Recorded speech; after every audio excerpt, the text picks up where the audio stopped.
Okay, so this is Esther Andor recording Martha Hasenfratz. Very good. Today is May the 15th, 2022, and the recording is under the auspices of the Montreal Holocaust Museum and the Shoah Visual History Foundation. Good. So, good morning, Martha. Good Thank morning, you very Esther. much for agreeing to doing the interview. I would like to start with asking you to please tell me your name and spell it. Martha, M-A-R-T-H-A, Hasenfratz, Hasenfratz. Thank you. Could you tell me if you have any other names? My middle name is Miriam. That's it. Did you have a married name? Yes, Virag. Which spells? V-I-R-A-G. But you now go under your maiden name. Yes, I do. Okay. Could you tell me when you were born? August 22nd, 1940. And where? I'm not sure. I think it was Chernovitz, which at that time belonged to Romania, but now it belongs to Ukraine. So take your pick. And when you say that you're not sure, why is that you're not sure where you were born? Well, because I was really born in Romania and Ukraine now, but I know I was born there. So the town is for sure. Yes. Could you tell me about your adoptive parents, and then we'll go to your birth parents. Could you tell me their names? My adoptive parents are Solomon, S-O-L-O-M-O-N, Hasenfratz, Hasenfratz, and my mother's name was Renee, R-E-N-E-E, Hasenfratz, Hasenfratz.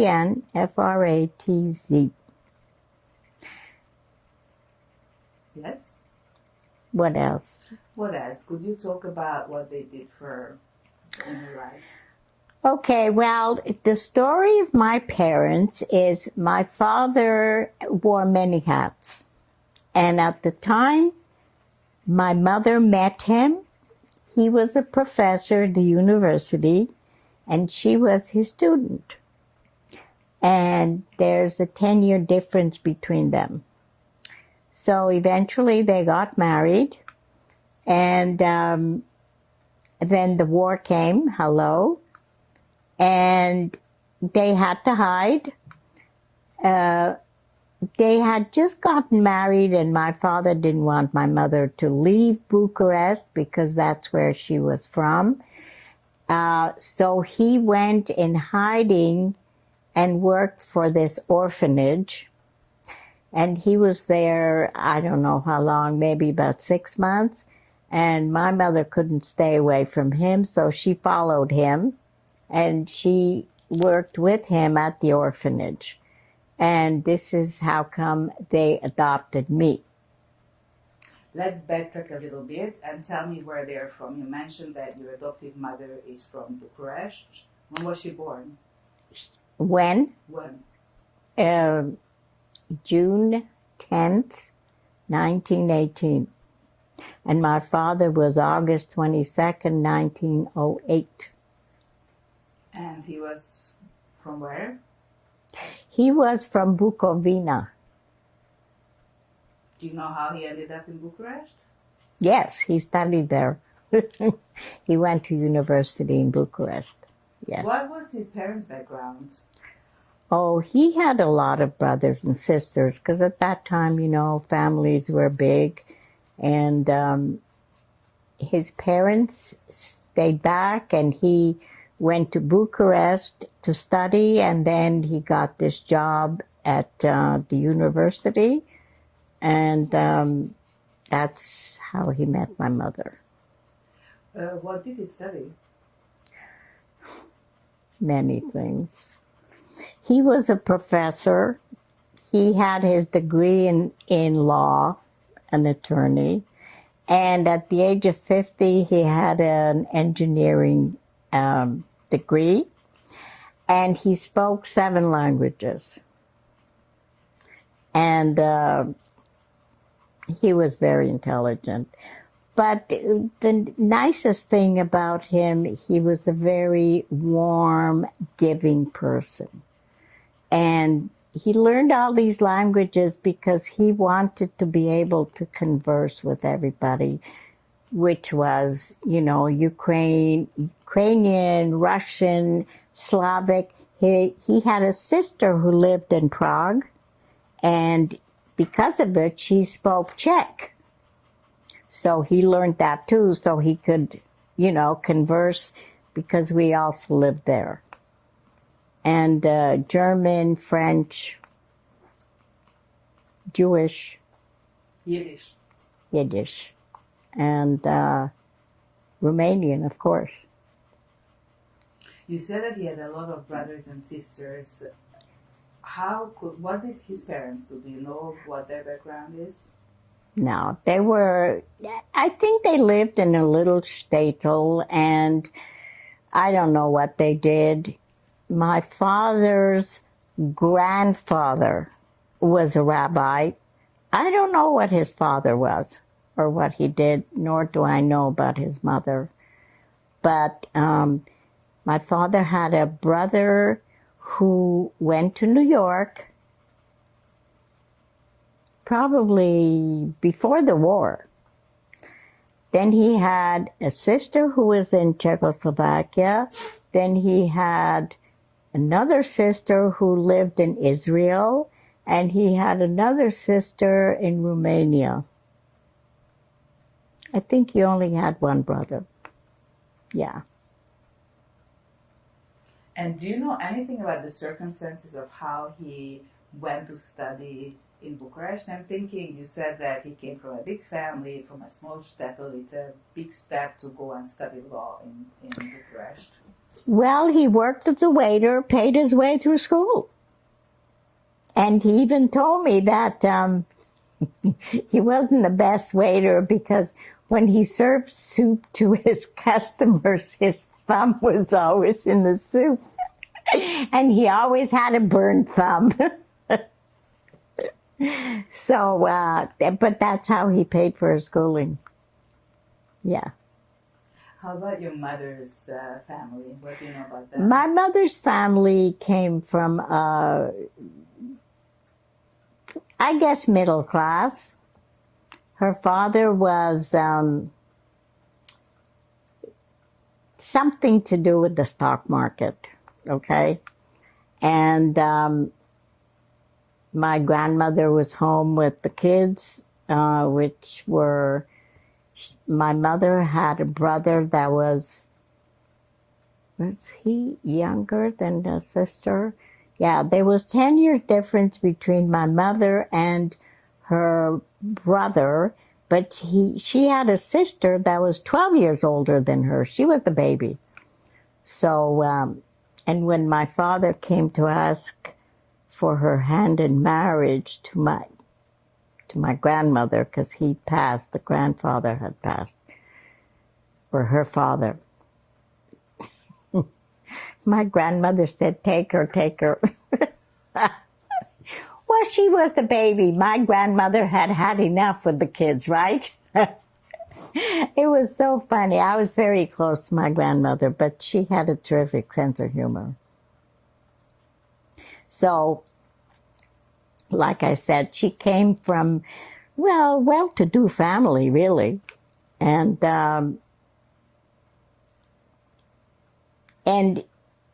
during the war, she learned to make do with what she had, like a lot of people do.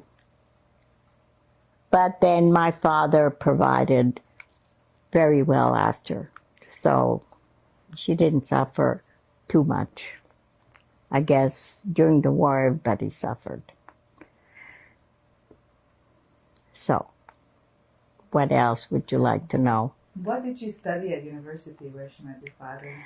Just general.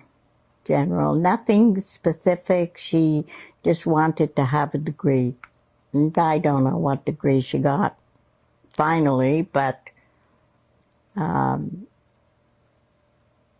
it was very rare at that time for young girls to go to university. But my grandmother was all for it, and it paid off. You mentioned that they met at university. How exactly did they meet? I don't know. He was her professor. So I guess eventually, they befriended each other and went on from there. Did you hear anything about their wedding? What it was like, where it was? Absolutely nothing. Nothing. I'm sure the family was there, but I really can't tell you because I don't know. Do you know if they had a religious wedding in a synagogue? Oh, yes, absolutely. My grandmother wouldn't have it any other way. She wasn't Orthodox, but the holidays were very, very important. And my father also. We went to shul every Saturday. So that was always in the cards. Even though I went to school in a convent. Because in those days, Jewish children were much safer in a convent than anywhere else. Because the nuns took very good care of the Jewish children. What would it have been like if you had gone to public school in Romania? Well, during the war, who knows? The chances of getting found out that you were Jewish were great, right? So who wants to take that chance? So that's why I think more than half the children at the convent were Jewish. But when did you start school?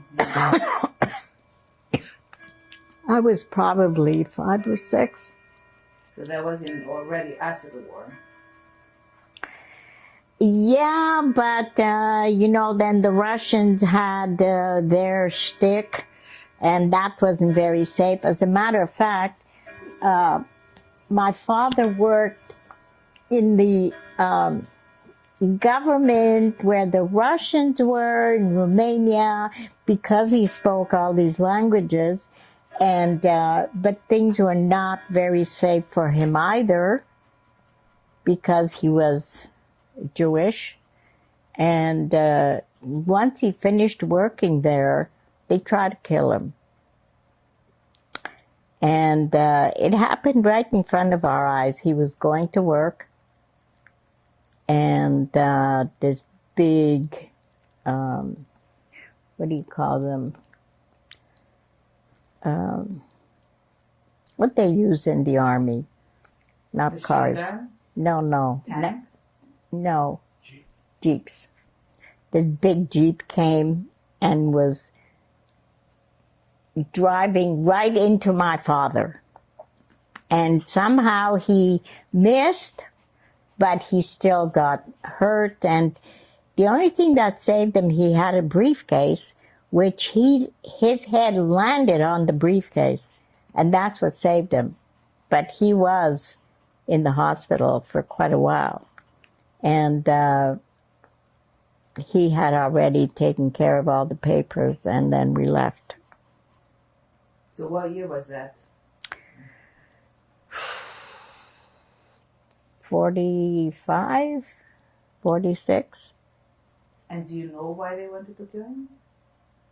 Because he was Jewish. They found out he was Jewish. Russians are not overly excited about Jewish people either. So that's what happened.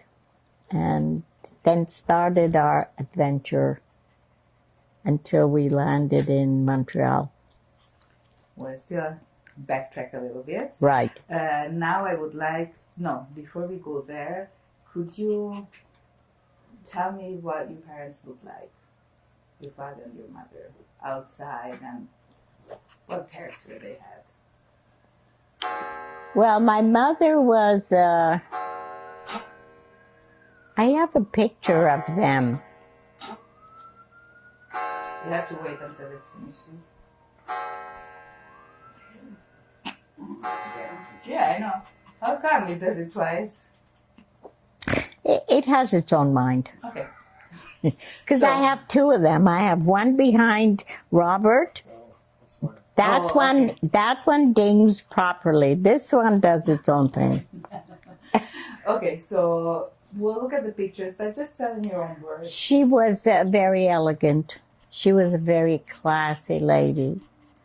And she really was a lady.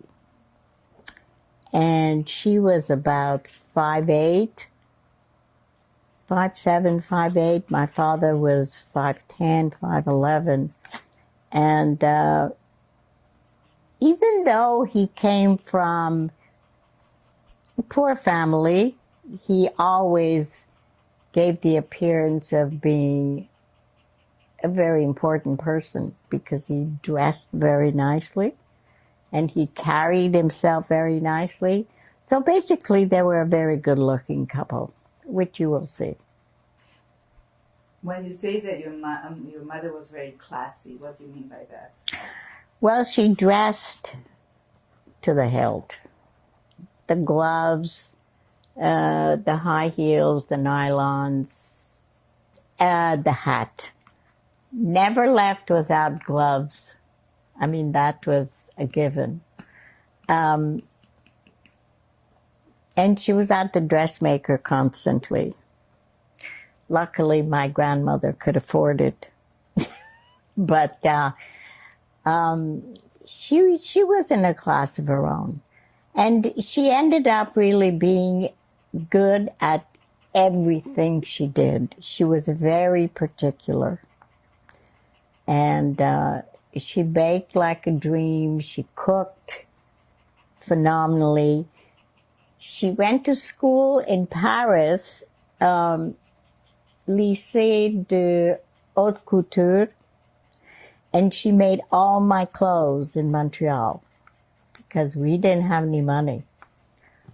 And then she ended up kind of a dressmaker for all the rich ladies in Outremont in Montreal. And so she could cook and bake and sew, and she could put out, well, actually, she made some beautiful parties. And they were all like it was catered. Nothing was ever catered in that house. Catering was non-existent. She did everything. You mentioned that you went to school in Paris. Do you know anything about that? Well, I know we didn't have a fridge, and all the food was on the window ledge because there was no fridge. And that's what I remember mostly. The school in Paris, I was okay with it, but I'd also gone to school in Brussels. But wait, you said your mom went to school to the École des Hautes Coutures.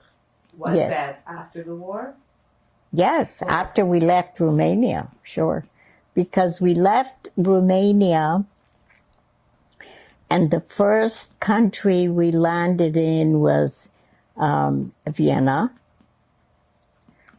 And from Vienna, we went to Prague. From Prague, we went to Paris. And from Paris, we went to Brussels. And from Brussels, we went to Italy. And we boarded our ship in Genoa. And that's when we came to Montreal. We'll go there a little later because I still wanted to go back now to your birth parents. Know absolutely nothing about them. And much as I'd like to know, and I tried, couldn't find out anything because what happened was they were picked up to go on that famous train, and I was just a baby. But they knew what was going on. They figured it out. So rather than take me with, they had me in a basket, and at one of the train stations, they dropped me off there. And they were gone. And that was it. And the orphanage, knowing about all these trains that are coming through, and a lot of children were left at the train station. So that's how I ended up at the orphanage.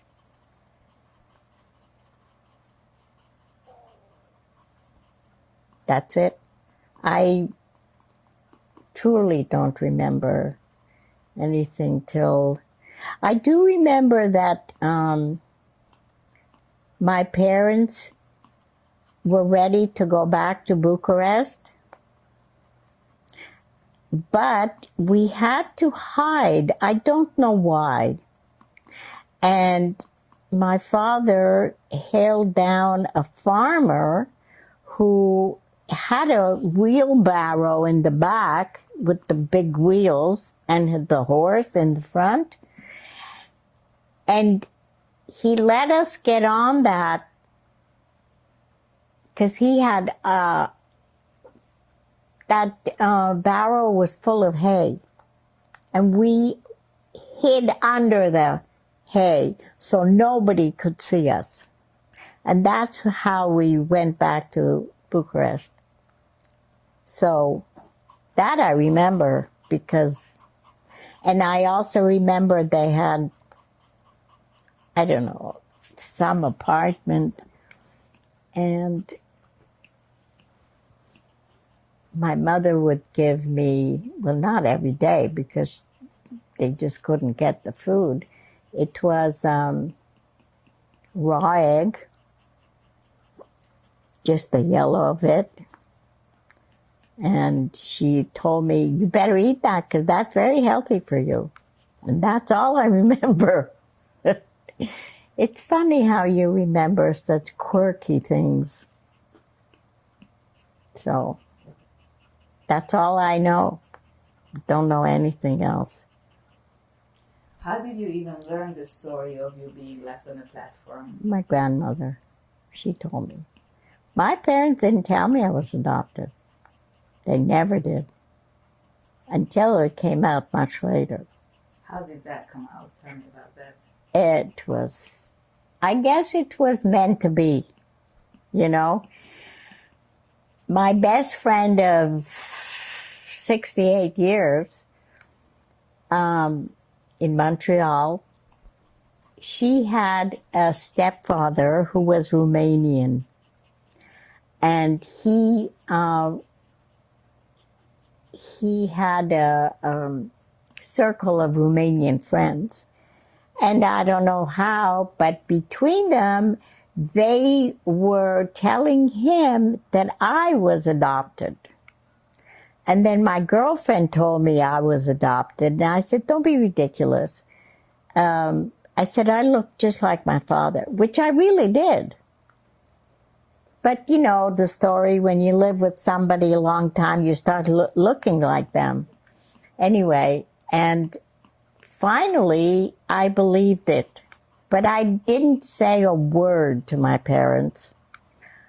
In those days, adoption wasn't so free like today.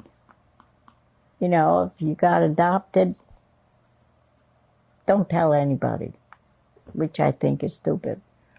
But anyway, what happened, I was about 16, and I had gone out on a date, and my parents said I have to be home at 11, but I came home at 12. And my mother was at the door with a butcher knife. She said, "Don't you dare come in because you see this knife?" And my father was behind her, and he said, I remember he said, Renee, what are you saying? What are you doing? Move away. And she said, "You don't deserve to carry our name." That's how it came out. And my father said, no, don't listen, that's not so, blah, blah, blah, blah. He did not want me to know. And he was crushed when she said that. But my mother and I didn't get along so well once I was a teenager. She was a very nervous person, very nervous. And if you didn't do, she was very strict. If you didn't do what she told you, she came after you with either a slipper, a shoe, a broom, whatever. And we used to run around the table so that she shouldn't catch me, or I used to go under the table. It was funny, but that was only when my father wasn't around. When my father was there, she never did that. But so when I got older, I kind of rebelled. I wasn't happy about that. I know in today's day, it would be a child abuse, whatever. But in those days, every kid got spanked. So that's how I found out. But you said that when you were coming home late, she said you don't deserve to carry our name. Carry our name. And did you ask questions after that? Or did you ask what she meant? Of course. And my father said, don't listen to her. He didn't want this story to come out. No. You know better than your mother. That's all I know. But your mother, did she reply to... Because, well, you tell me you still don't know that you're adopted. She just said you're not allowed to carry her, you shouldn't carry our name. So and she said, you know better than your mother was. And that's where my father kind of stopped this whole shenanigans, because he wasn't going to let me know this. Never again was it spoken. In those days, you can't ask your parents why, because you just say, okay, you have to do this, you do it. No questions. That's it. When my mother grew up, and they would sit down, her sister, her brother would sit down for dinner, my grandfather would not let anybody talk except him. And it was the usual. Only talk when you're spoken to. Finished. So, and my father wasn't having that in his house. Because my mother also, she was very much like her father. Very strict. Very strict. And my father was live and let live, you know? It's just the way he was. They were such opposites. It was unbelievable. But you know what they say, opposites attract. And they had a very good marriage. They really did. So the only one she fought with was me. But eventually I got to understand that she was a very nervous person, and she couldn't help it. And even though our relationship was very strained, we moved to LA, and my father had passed. I wasn't even married. Was I married? Yeah, of course I was married. I didn't live in the house anymore. He passed away when he was 64. I don't know the math, 1908 and 64, whatever. 72. Thank you. And she remarried, and he was a doll. He was so nice, her second husband.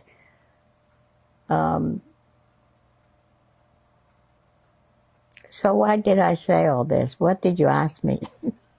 We were talking about how you found out that you were adopted. Yeah. Well, okay. Well, let's backtrack a little bit. When I was still living at home and I was working, started to work when I was 18. I was supposed to go into baby nursing, and I had all my papers done. I was accepted. I was getting ready to go, and I was supposed to start in September. In July of that year, 1958, my girlfriend asked me to go with her to pastry shop because it was a Sunday. It was in July. It was hotter than hot. And she said, I have to give him a piece of my mind. You want to come help me? I said, I'm coming.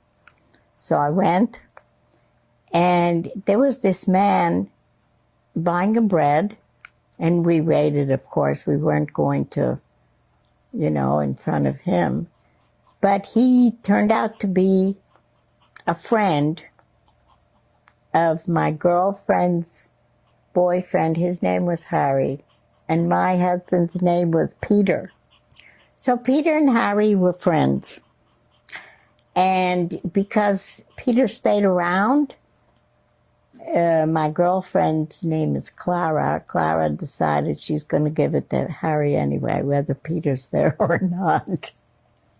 So she started, I helped, and then Peter said, I'm not getting involved, I'm leaving. So I said, wait a minute, you're going our way. He said, which way is that? Up the hill. Montreal, we lived Van Horn, up on the hill. What was the name of that street? Oh my God. I think the Spanish synagogue was there, right on the corner. Anyway, it was up the hill, and it was hot, and I was wearing high heels, because in those days, you wear high heels. And he said, no, I'm not, I'm going the other way. I said, no, you're not, you're going that way. So I turned to my girlfriend, I said, see that guy? I'm going to marry him. Get out of here. What are you talking about? I said, listen, any man who buys a bread for his mother is a good husband material. And we did get married. But it took 3 years. Anyway, so We're still going back to how you learned that you were adopted. yeah, because my girlfriend's stepfather found out, that's how I found out. But I never asked my parents, but oh yes. So my grandmother came from Romania. My parents brought her out to Montreal, and my parents had bought a house, and there was a basement, and the basement had a kitchen, and also a place where you could wash your laundry. There were no machines. Everything's by hand. And ironing, and my father had his office there, whatever. And every day my grandmother would cook for me and her, and we would sit down and we would have dinner together. And we did a lot of talking, and that's how I found out. My grandmother told me everything that she knew. And what did she know besides what you told me? She told me exactly what happened, so that's how I know. But she didn't know anybody because obviously my parents went to their death. So what can you possibly find out? Nothing. Once you're on that train, there's nothing more you really can know, can learn. But they were also from Czernowitz, your parents? I assume. I don't know. It's really very sad that no matter how I tried, I just could not get any information about them. And do you remember that conversation with your grandmother? Did you ask her questions, or did she just start telling you that? Well, I told her that my girlfriend told me I was adopted, and that's when my grandmother said, yes, you were, and that's when she told me the story. But I never told my parents I knew. How old were you when you found this out? 18. Oh, already 18. Well, it was my grandmother who told me the whole thing, because when I had that date, I was only about 16 or whatever. But then I met my husband in July, and the nursing went out the door. I never went to the nursing school because my husband said he doesn't date night shift people. So I had to make a choice. So then I became a secretary. I had learned all that as a backdrop, in case I don't make it, I need to have something else to fall back on. So that's how it happened. Do you remember how you felt when your grandmother told you this? No. I felt pangs of hurt when my mother said, you don't deserve our name, and you're just like your mother was. That was like putting a knife into me, because out of the blue comes something that is just unthinkable. What do you mean I'm not yours? It was very traumatic. And you still didn't ask any questions of her? Are you kidding? I wouldn't be here if I asked. My mother would take care of that. But I tell you honestly, it was my father that I felt for, because I could see the pain in his eyes. He was so hurt from my mother's statement, because he was determined never to tell me, for me to know that I was theirs and he would always be there for me, and so on and so forth. So I didn't want to give him more pain. I let it go. And this, you mentioned that your girlfriend's stepfather told her that you're adopted. That was when you were 18, so that was later. That was after your mother's remark. Yes. And how did your relationship with your parents change once you knew that you were adopted? Oh, my father and I were, I'm sure you can tell by now, my father was everything to me. My mother meant well, but she was so, how should I put it? Beside the fact that she was strict and severe and all that, I think she must have suffered from migraines, because she was always in pain with her head. As a matter of fact, you'll see in one of the pictures, she had gorgeous thick hair, long hair. It was beautiful. And she would wear it up in the bun if it wasn't down. And in those days, if she didn't have 50 pins in that head, she didn't have one, okay? And it got so bad, her headache, she went to the doctor, and the doctor, right away, he said to her, cut your hair. Those pins are not helping your headache. And it worked. But she was so tense because of it, she was always on edge. And I'm not a combative person. Okay, fine, whatever. Let it go. So,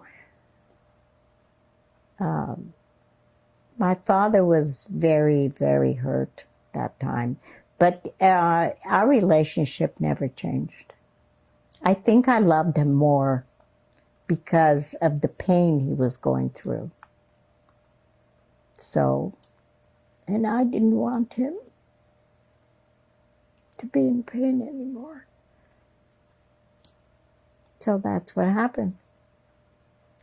Do you have any siblings? I don't know. No, they didn't have any, no. I was the only bargain. Mitziya. Did you ever ask why you don't have brothers or sisters? I think my mother couldn't bear children. But again, that was taboo. It's not my business. You can't ask these. I mean, come on. In the 1940s and 50s, you don't ask these questions of your parents.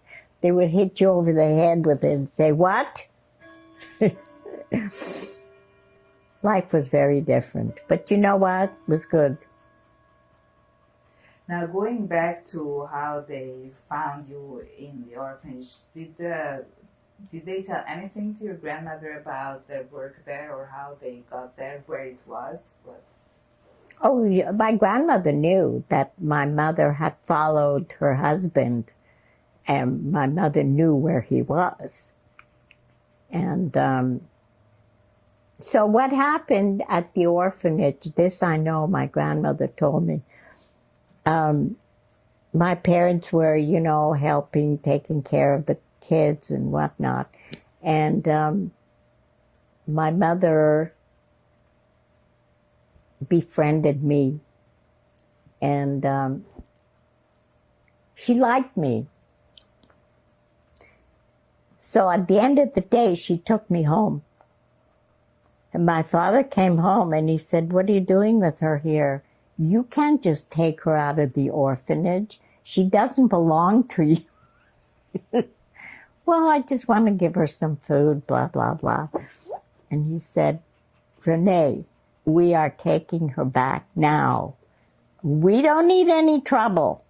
My grandmother was laughing her head off because she was saying, that was your mother. She just helped herself to whatever she needed or wanted.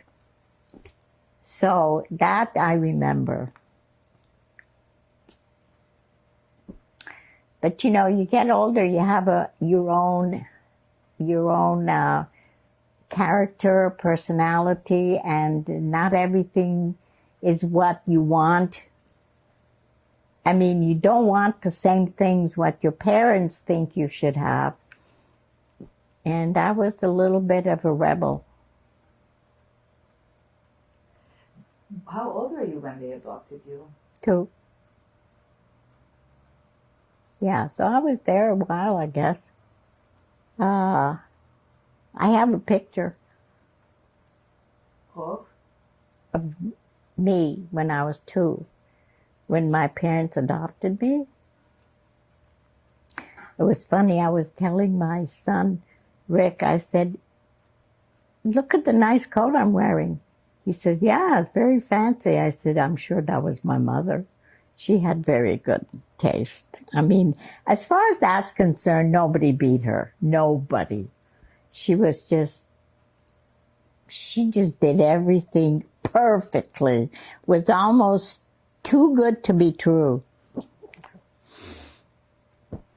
When you say that you were left on the platform and then taken to the orphanage, do you know how old you were? I was a baby. I mean, how many, you can't have a big child in a basket. So, I don't know how old I was, but I know I was a baby. And do you know the circumstances of your adoption? How it came that they adopted you? Yes, after my father made sure that I was back at the orphanage, he went through all the paperwork that he had to sign, and he had to have a sponsor. I remember that now. And he had a very good friend. What was his name? Oh, it was right on the tip of my tongue. Oh, Rubenstein. And my father had to have a sponsor in order for them to be able to adopt me. Sponsoring, well, not really sponsor, but to know the character of the people that are interested. And yeah, so he took care of that. And I was legally adopted by the time we left Romania. Yeah. So, come here, baby. Come, Daisy. She's afraid of her own shadow. Do you know if they changed your first name, or was there any paper with you when your parents As far left? as I know, it was always Marta. Always. And then Miriam was my middle name. And my Jewish name, my Hebrew name is Malka. And I guess all this was done in the synagogue with my grandmother and whatnot. And do you know the circumstances of how your father ended up in this orphanage? I mean, he was a university professor of law. Well, he was hiding. He just went wherever he felt he would be safe. I don't know. I really don't know. And I can't call him. He's not around. Do you know why he had to hide? Well, that time was the Russians.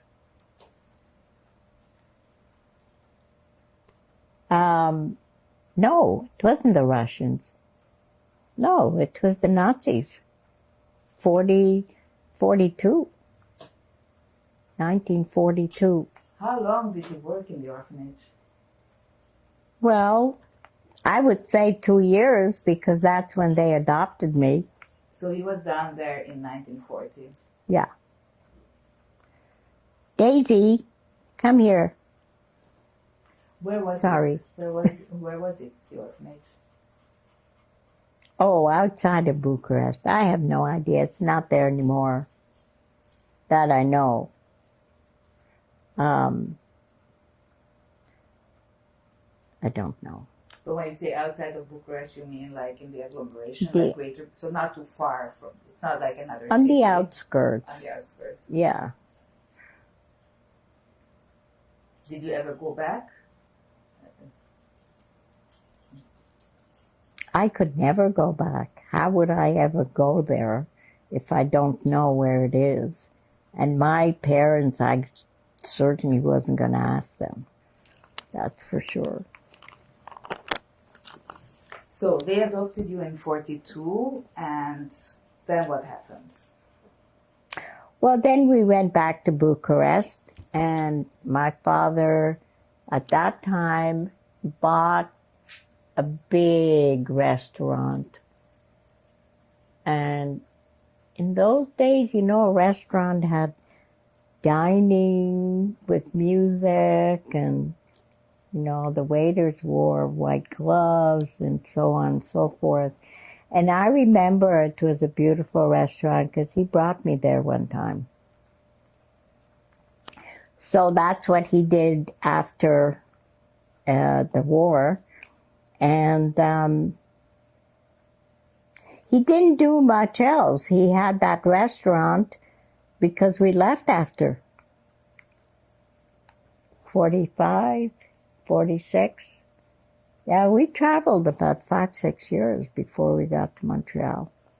But I'm thinking during the war, when you went back to Bucharest in 1942, what happened until 1944 with you and your parents in Bucharest during the war?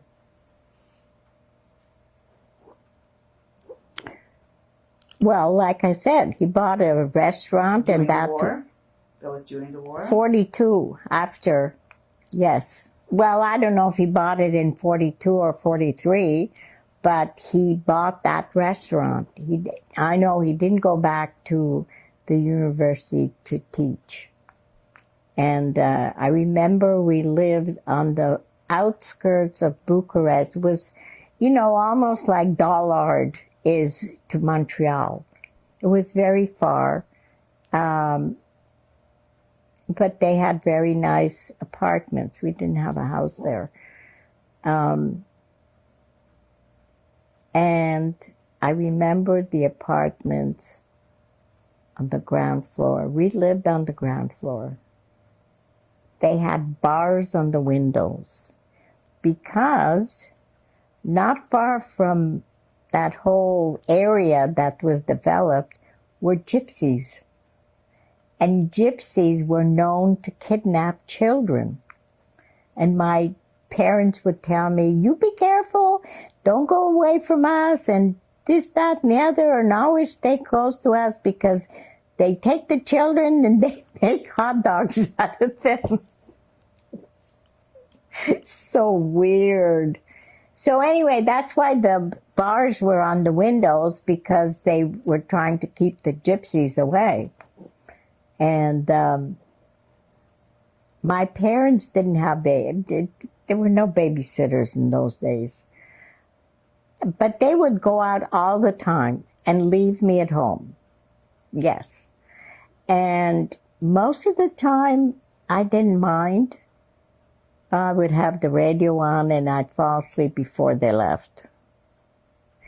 But when I did wake up and they weren't there, I would call my grandmother. And my grandmother would take all her paraphernalia, get on the streetcar, and come to stay with me. Because I was afraid. And my mother was always surprised. What are you doing here? They came home and my grandmother was there.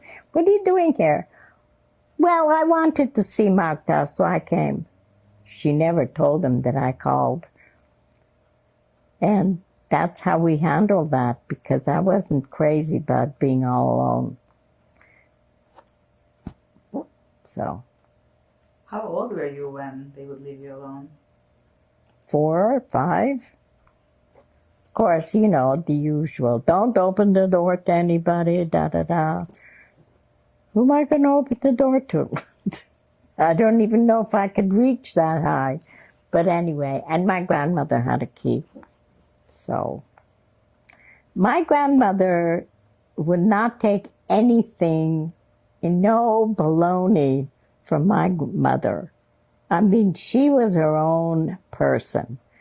And her mother was the only one that my mother would not rebel with, because you just don't do that, right? Mind your own business. What I do with my granddaughter is my business, not yours. She was terrific. What kind of area was this new development where you lived? Middle class. Yeah.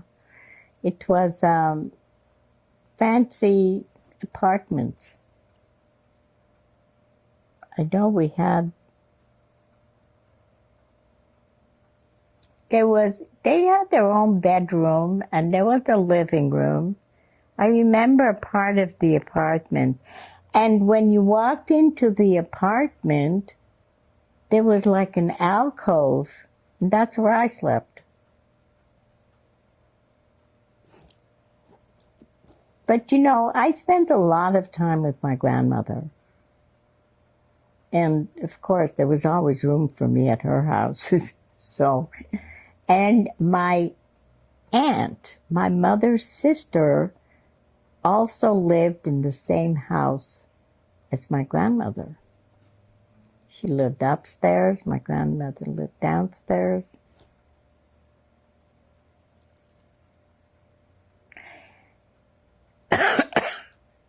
My uncle, my aunt's husband, was a dentist.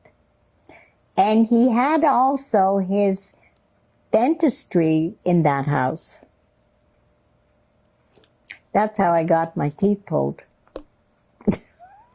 I would sit in the dentist in the big chair, and he'd say, "Look at the birdie out there," and all of a sudden my tooth was gone.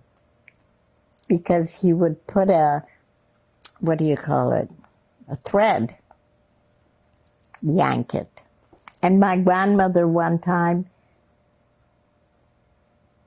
she put the thread around my tooth, and then she put the other side of the thread on a doorknob.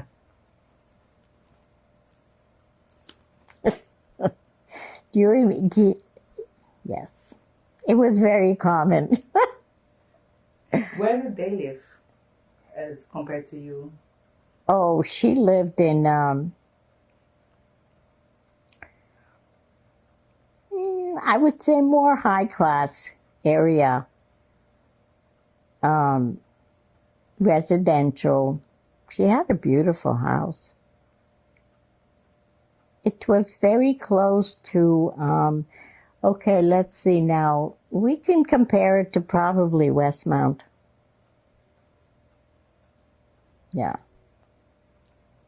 It was a big house. I mean, you know, like I said, my aunt lived there. My uncle had his office, and not office, what's it called? You know, dentistry there. And you know what? I think my uncle lived there too. With your mother's brother? Yes, with his wife, and he had a son.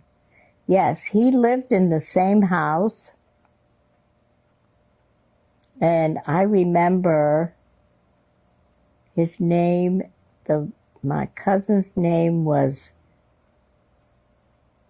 George. And he was much older than I was, of course. He went to medical school. And my uncle would sit with him to do his homework, and he would slam him on the fingers if he did it wrong. That killed me. I hated it. But then again, I had the same thing going on with me. My mother wasn't shy with the ruler. The ruler, that's what it was. Yeah, so they all lived in that same house. And during the war, I mean, I don't know really what went on, but there was bombing going on in Bucharest, okay? And my grandmother had a, what's it called? Bunker? A bunker. And we all went into that bunker, and I don't know how long we were there, but this was the worst thing that happened to me. When we finally got out of it, everybody on her street was bombed. There were no houses left. I don't know how her house still stood. And I remember I was so emotional because I was looking for my friends. And I didn't know where they were. I didn't know they were killed. So my parents would say, oh, they moved somewhere else. But they were all killed. Just like Ukraine now. exactly the same thing. I mean, when this started with Ukraine, it brought back so many bad memories. It killed me. It just killed me. Tell me about the memories that it brought back. It brought back the fact that we also had to hide. There was no food. There was no air. It was, couldn't really sleep an hour here, an hour there, because it was so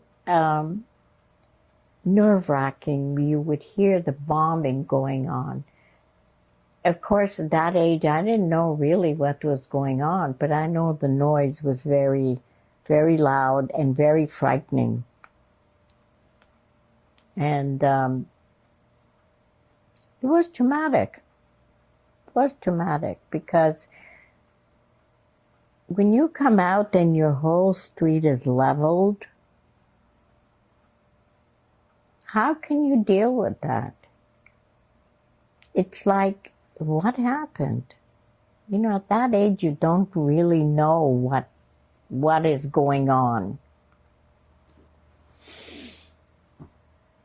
So when this happened with Ukraine, my God, the first week there, I was crying every day. I just could feel everything that they're feeling. And it was so painful because it all came back.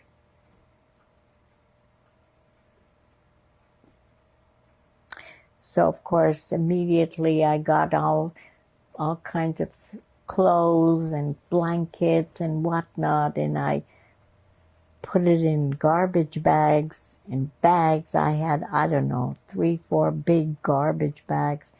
Took them. There's a place not far from here where you can bring it for them. And it was the winter to boot. It was awful. It was terrible. I really feel for them. How come that you were in your grandmother's house when the bombings went on in Bucharest? Were you living there with your parents during the war? Well, when we came back, we didn't have a place to live. Because remember, I wasn't in the picture when they first got married, right? So they came back with one extra per person or package. And we stayed with my grandmother until we found that apartment, yes. So when the bombing was, you were in your grandmother's house? Yes, which was good. It was a good thing.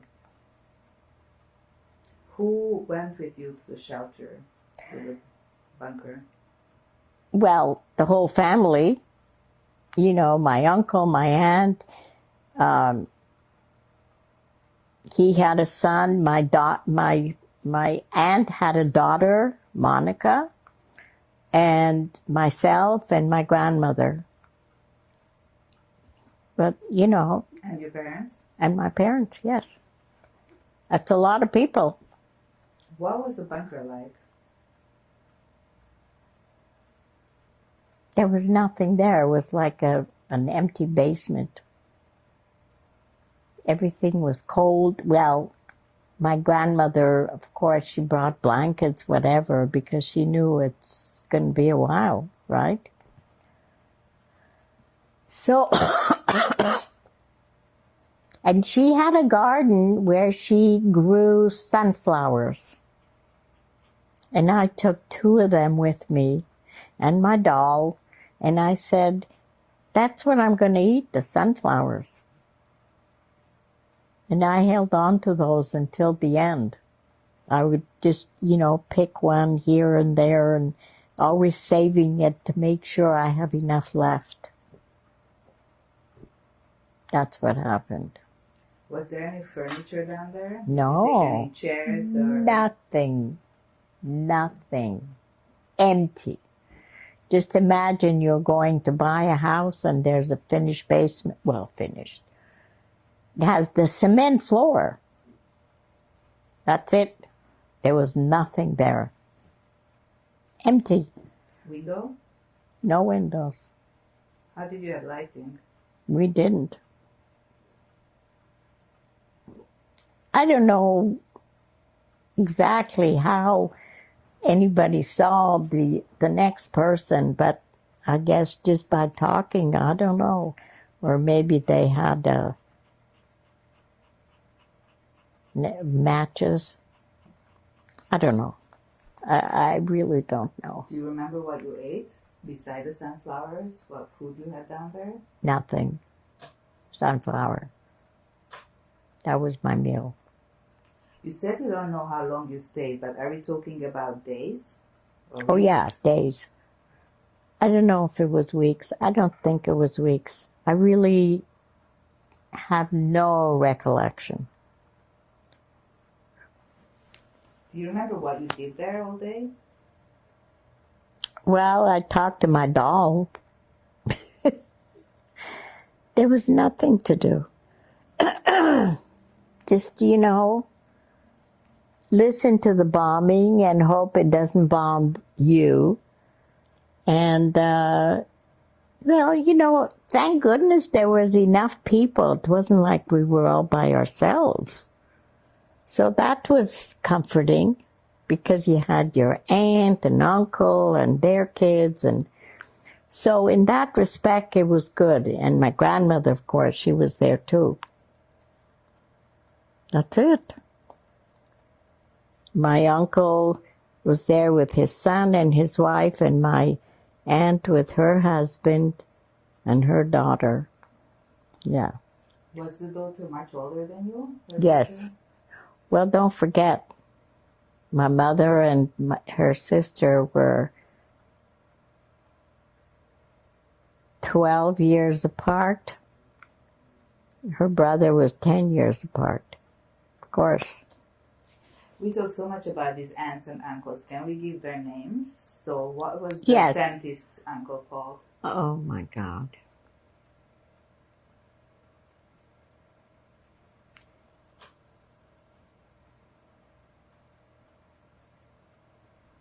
Can't remember. Anybody's name? My aunt's name was Eva. That's your mother's sister? Sister, yes.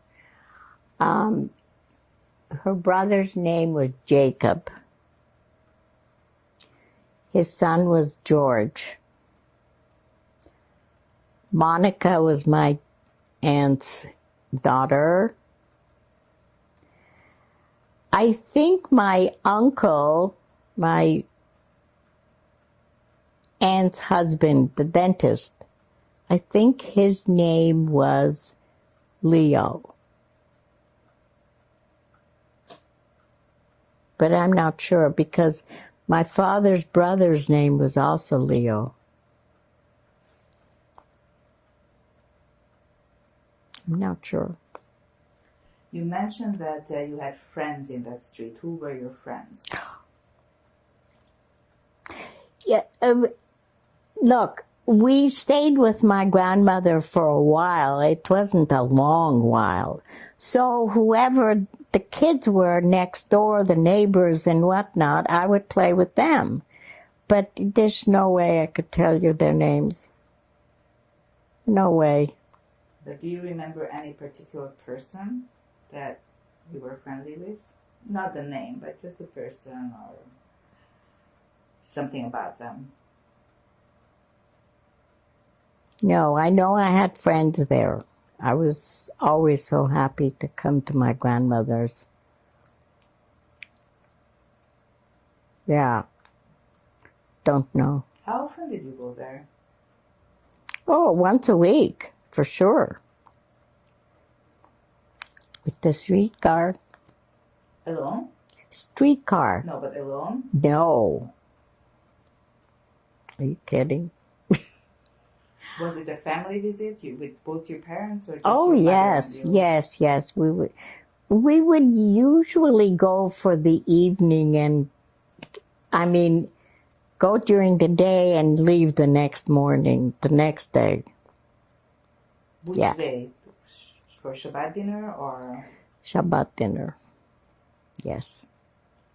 How was the Shabbat dinner at your grandmother's? fabulous. Tell me about it. She had a huge kitchen, and in the middle of the kitchen was, what's it called? You know what they have now? Stove? No. Counter, but big island. Okay? But it was all butcher block. I remember that. It was all wood. And that's where she would prepare everything, the meat, the vegetables. And I would sit on the block and I would help her peel the peas, the green peas.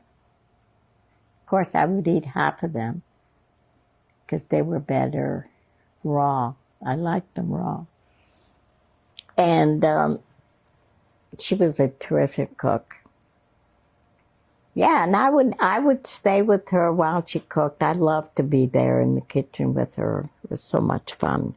She'd always tell stories and whatnot. I enjoyed her company. Yeah.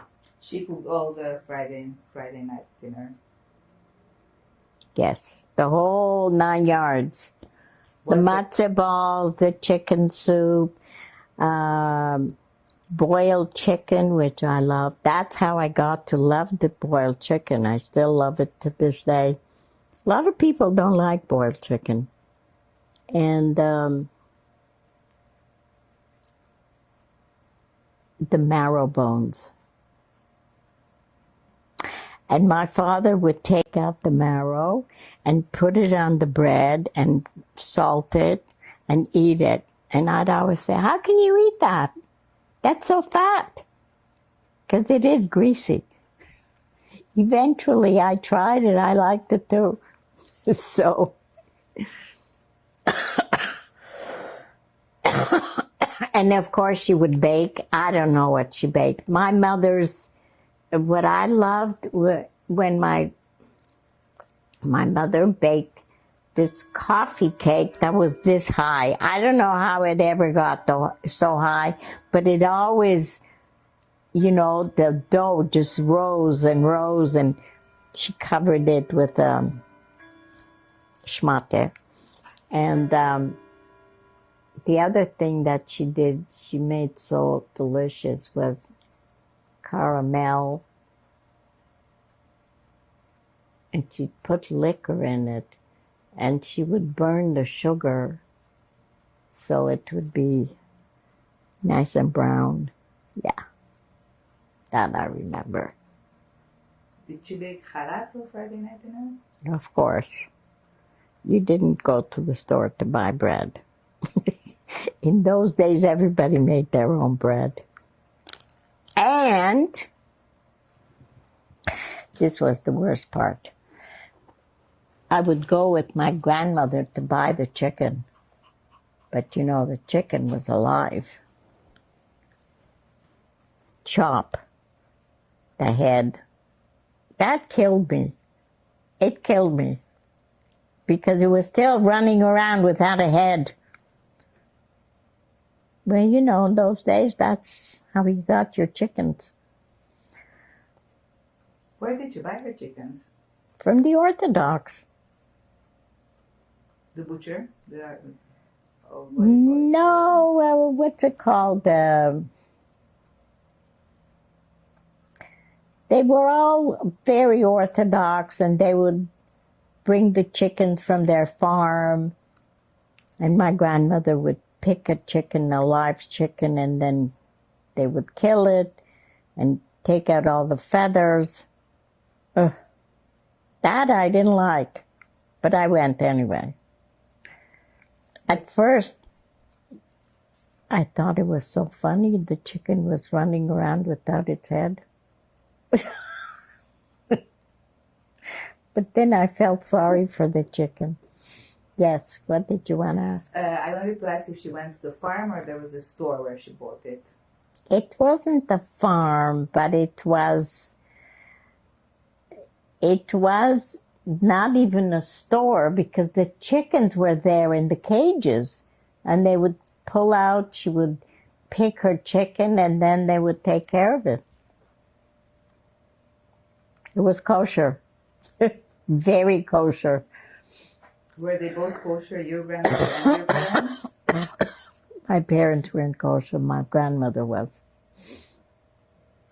Who was there at the Friday night dinner? The whole family. The sister, the brother, the kids. It was very freilich. It was nice. It was good memories. And you know, this passed on with my family. Because when my kids were little, we would go to my husband's mother.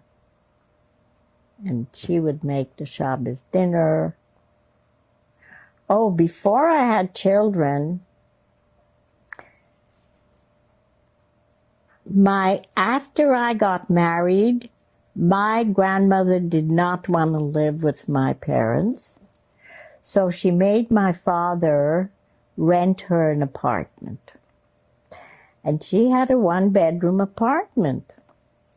And she would wash and cook and do everything for herself. And she was over 90 when she died.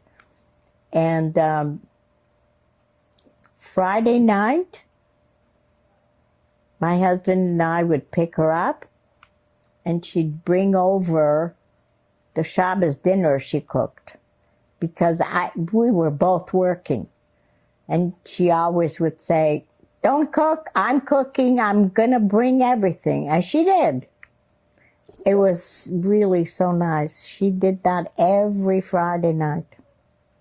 And then when she never got to meet any of the kids, because she died when Ricky was, I was only about 6-7 months pregnant. But she knew I was pregnant, and when I would go and visit her in the hospital, she'd say, "How's the baby?" "Baby's fine." "He must be so cute." And she always said he.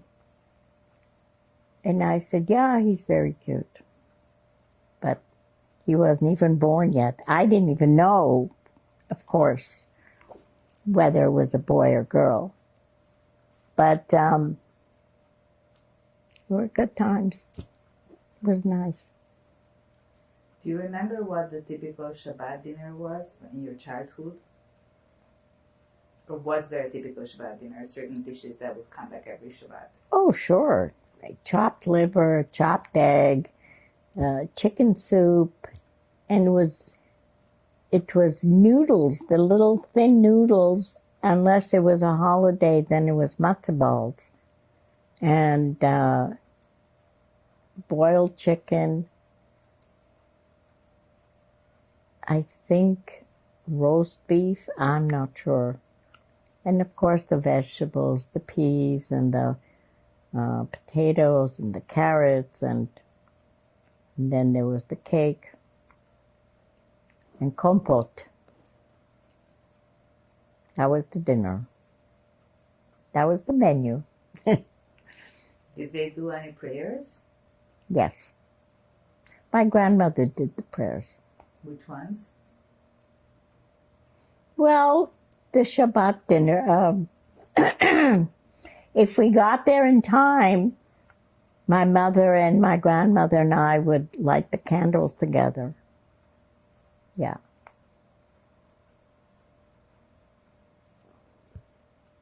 Did any of the men do any prayers? I honestly don't remember. I know my grandmother lit the candles. That's what stood out. It was a given, you know, the challah and the silver cup and everything, which I do to this day. Was she Shomer Shabbat, your grandmother? I think so. I'm not sure.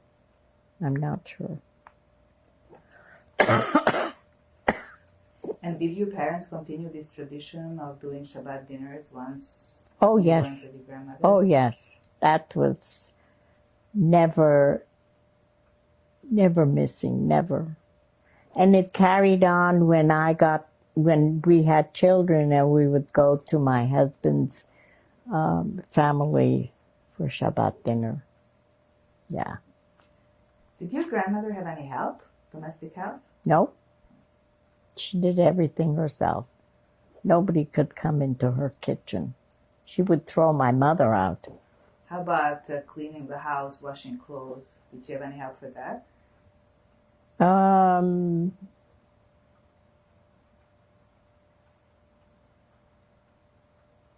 No, she washed her own clothes. But there was a woman that would come in to do the linens, wash the linens. Yeah, and iron it. Yeah, and starch it. Everything was starched. You said that she had a really nice house. Can you describe her apartment in that house? No, well, the kitchen really stood out. And my uncle, who was the dentist, he had his, what's it called? Dentistry. The chair and all the little... Office? Yeah, the dental office, yeah. Yeah. And she had a very nice living room. There was a fireplace in there. That's all I remember. Don't Did they remember have indoor that. plumbing? I don't know. I know that, I'm sorry, I know that when you went to the bathroom there, you had to pull the, what do you call it? The chain. That's what they had. That's what she had. Did you have a bathroom? Yeah, of course. Yes. She had, it was a good house. And that was like a whole house that had different apartments. No, No? it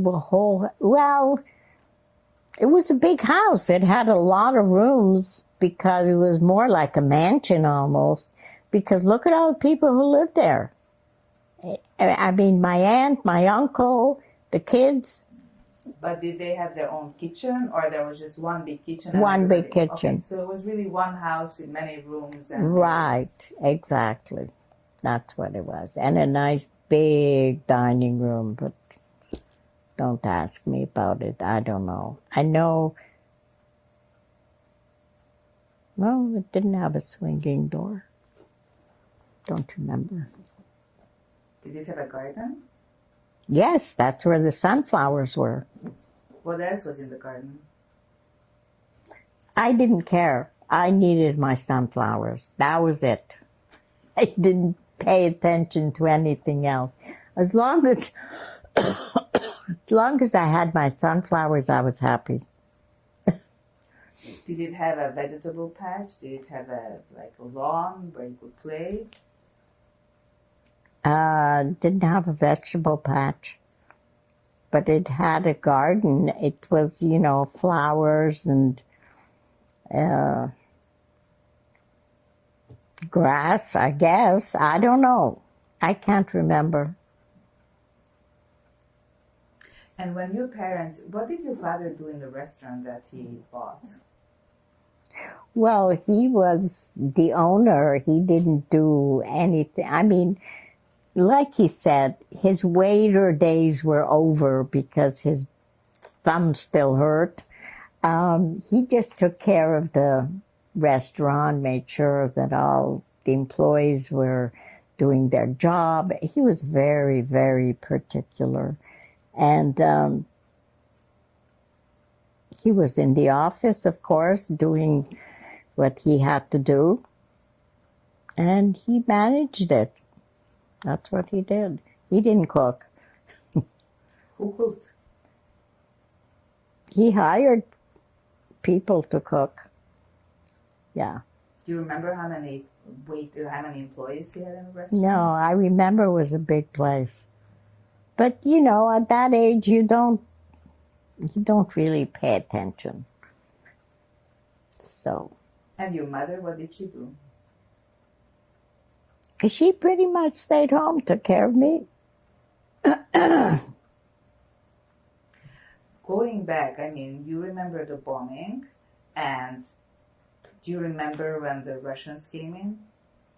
All I remember is when they tried to kill my father. That was horrible.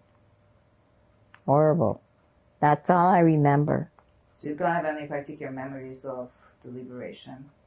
No. No.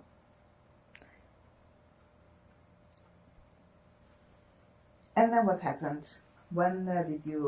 How long did you stay in Romania? Well, I went to school there, like I said, 1 year, and then we left. So I guess I was 5 or 6, and that was it. We left Bucharest. Can you tell me about the school that 1 year? I loved the school. It was very clean, and the nuns were so kind and so warm. And excuse me. And we all wore uniforms, of course. And our uniforms were navy blue with a skirt, and the top was navy blue, but the collar and the cuffs came off. And those had to be washed every day, ironed, starched, put back on the uniform.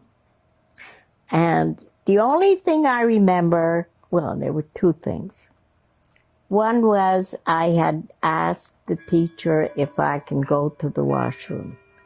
On the way to the washroom, I meet Mother Superior. Everybody's afraid of her, right? But she was very kind. And you have to curtsy. And I landed on my bum. And I was so embarrassed. And she said, "Are you okay, little one?" And she would help me up. And I know up until I think I was 16, I blushed like a tomato. And that was like the worst. But I was happy. I have happy memories from there. And the second thing that happened, my parents and I were walking, it was a Sunday.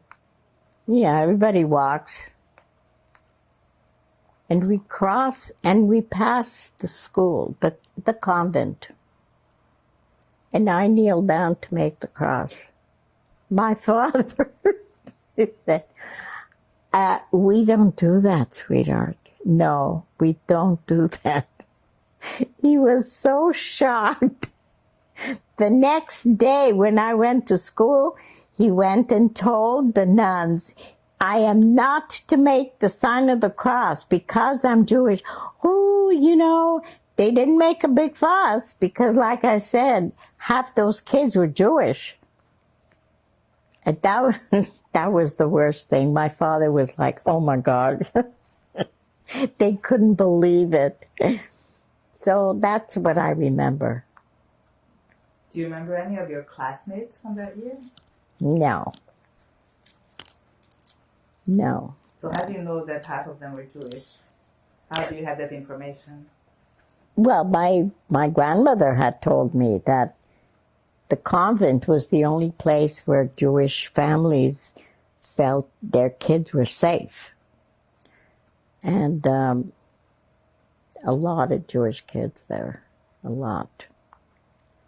But, nuns are supposed to be very kind.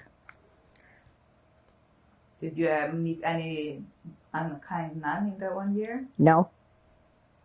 No. And I remember, I wish I hadn't lost that.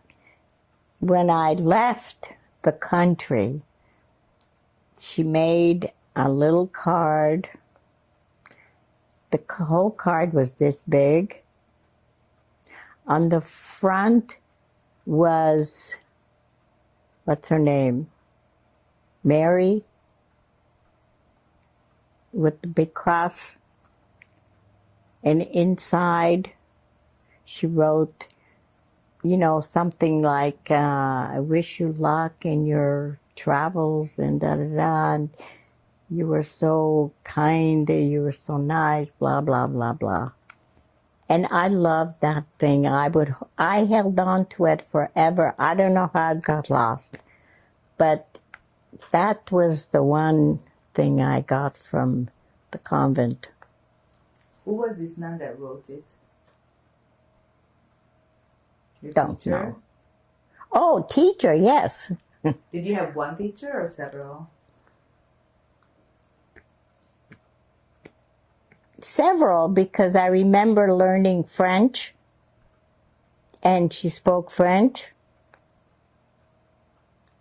German was my mother tongue, believe it or not. I had to learn Romanian. I didn't speak Romanian. And then in school, we learned French. Who taught you Romanian? Family. Who spoke Romanian in your family? Your father did because he spoke Everybody. German. Yeah, So how come that your mother tongue was German? I don't know. What did your parents speak to each other? Romanian. And to your grandmother? Romanian. So who spoke to you in German? My parents spoke German fluently. They believed in children, you know, speaking more than one language, not like here. They rebel for one extra language. No, you know, in Europe, almost everybody can speak French, German, or, well, I had to learn Latin. That was, that was the pits. Because in those days, everybody had to learn Latin.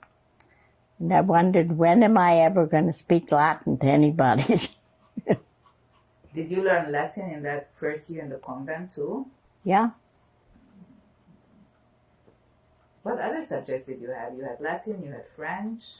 Writing, math. Pretty much that's it. And the writing and the math, that was in Romanian? Yeah. The nuns spoke Romanian. Right? Yeah. Actually, my father taught me how to write. Don't forget, he was a teacher. So he would sit with me and make me write the alphabet and make sure it doesn't go over the line and under the line. And so by the time I went to school, I knew how to write. So that was good. I didn't have to learn. So. And did you have to pray with the nuns when you were in school?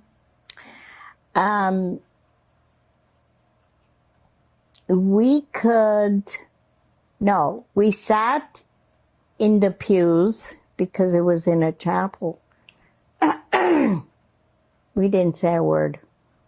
We just listened.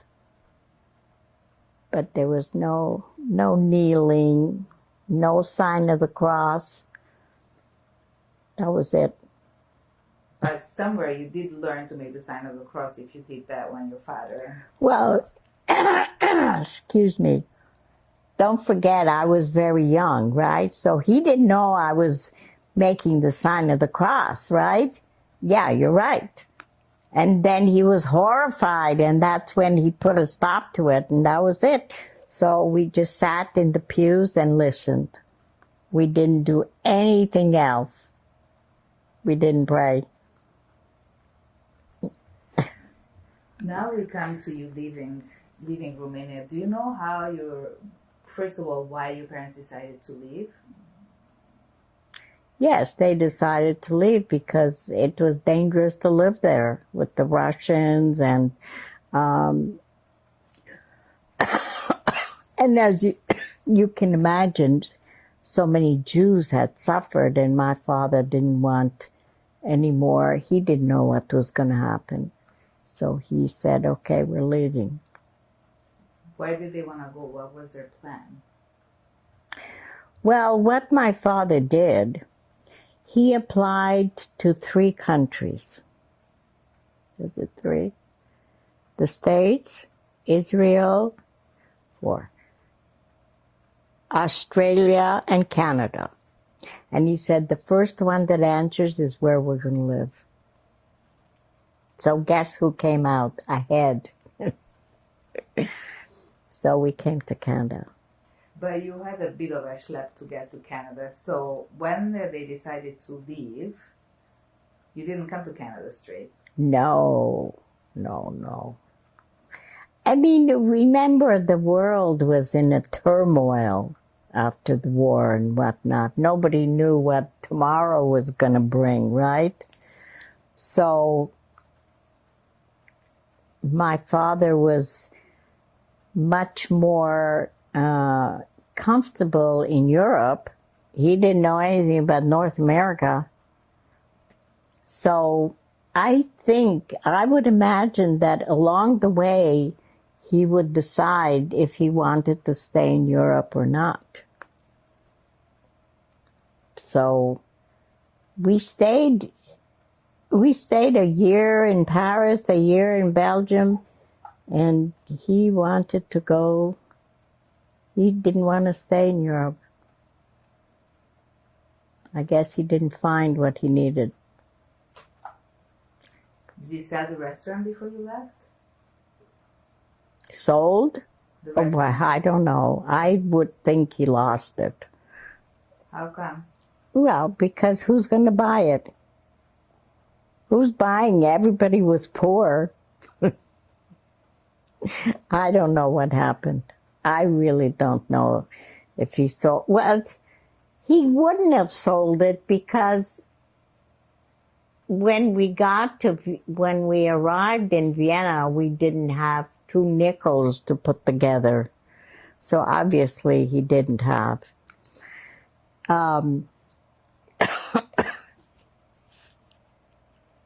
So in Vienna, the Americans had set up in the hotels to receive the immigrants.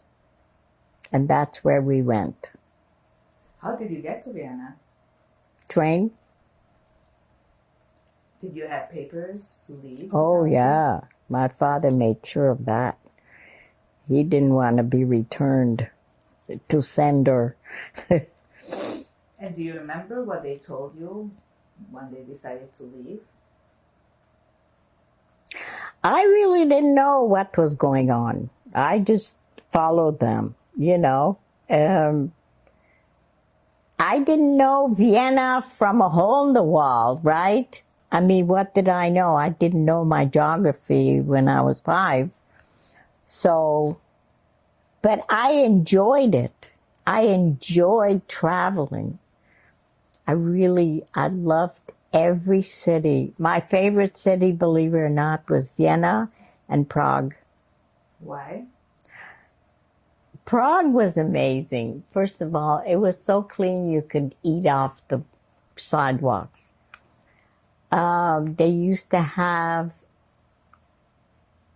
we went there, it was winter, and they had on the corner of the streets, they had hot dog stands. And their hot dogs were like bratwurst. Oh my God, that was heavenly. So I loved that. And my aunt, I stayed with my aunt and uncle. My parents stayed in a hotel or wherever they stayed. And she made this amazing, what's it called? Kugel? No, not kugel. Anyway, it's a Czech dish. And she served it with knedel. She served it with the meat. and I loved it. The food was delicious. She was a great cook. And that was the first time I ever tasted beer. Nobody drank water. I guess it wasn't good. I don't know. But I never drank beer after that. I don't drink liquor, period, because I fall asleep, so I miss the parties. How long did you, when exactly did you leave Romania? 46, do you remember which month or which season? It was in the fall, because we got to Prague. It was winter. Yeah, it was in the fall. How long did you stay in Vienna? Oh, not very long.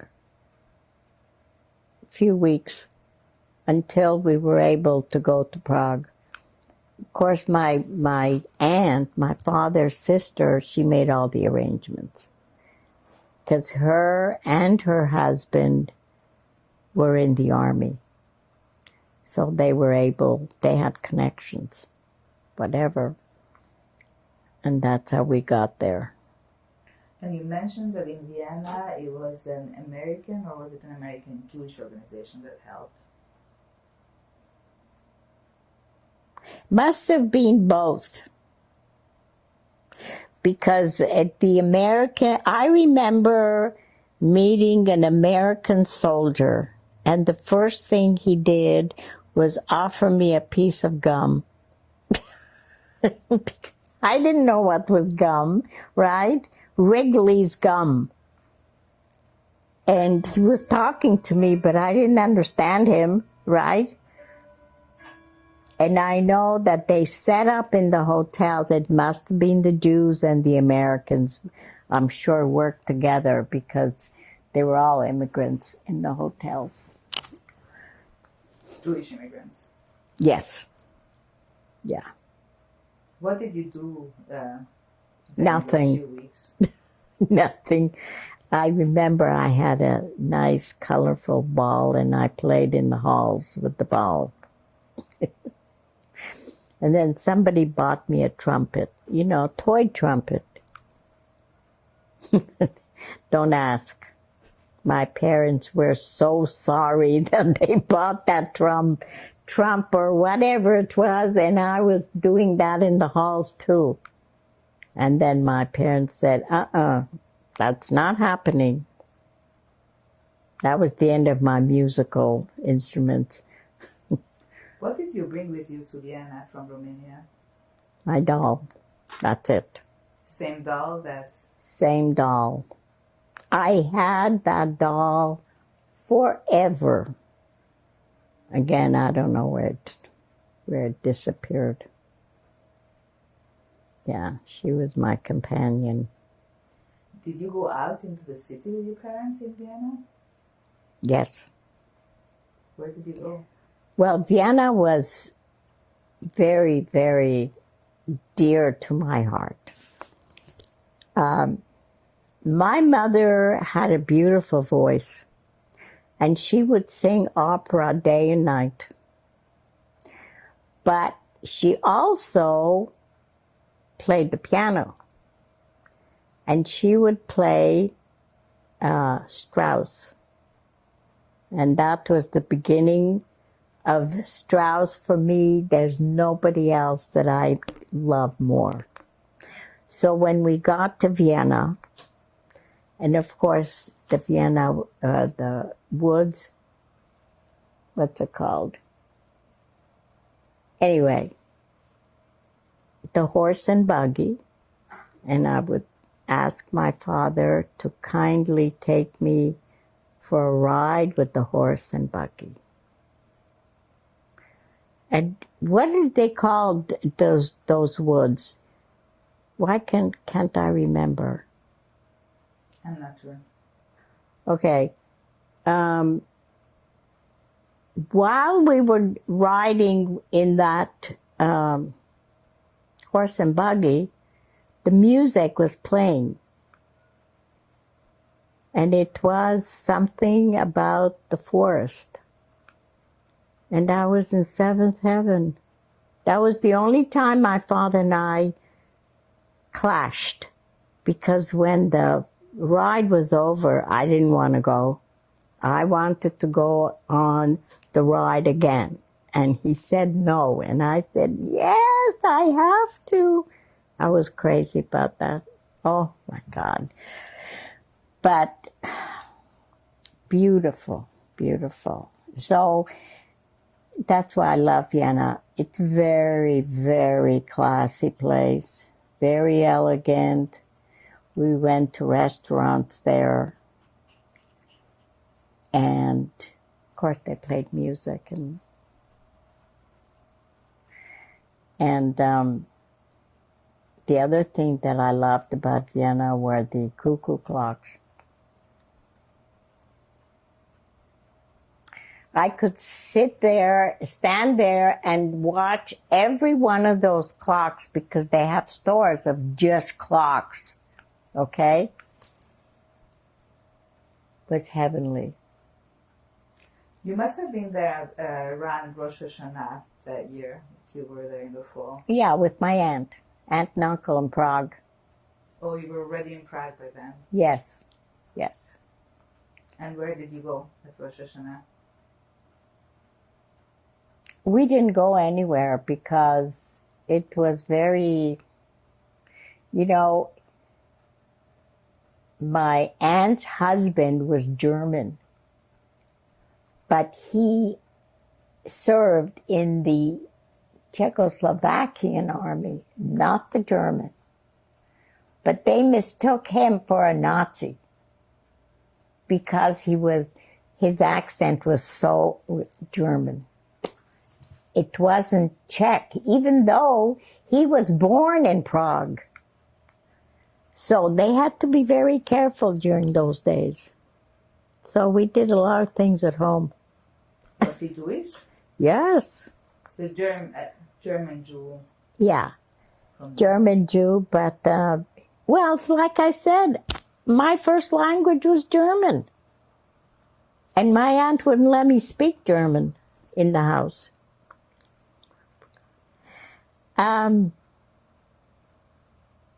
So I learned to speak Czechoslovakian. Don't ask me one word, don't remember. But I was fluent. I loved languages, I really did. At one time I spoke 5, and then I lost them.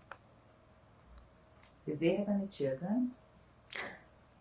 Not when we were there.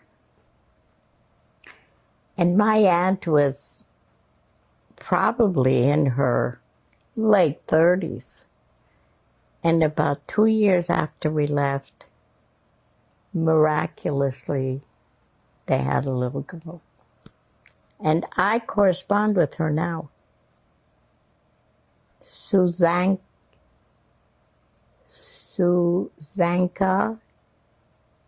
Jankova, that's her name. But she lives in Holland. And her son, she has a son and daughter.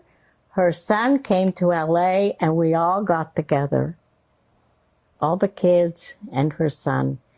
Sweetheart. So it was nice because my kids met their cousin. Do you know what happened to them during the war in Prague? Who? Well, your aunt and her husband. Where were they during the war?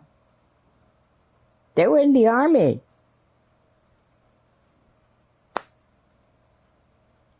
Because when we came, they were home already. My uncle, yes. My uncle had lost a leg, and my aunt was okay. But that's how they met, in the army. Very, very nice, really. Let's put a name to this uncle and aunt. What were they? Her name was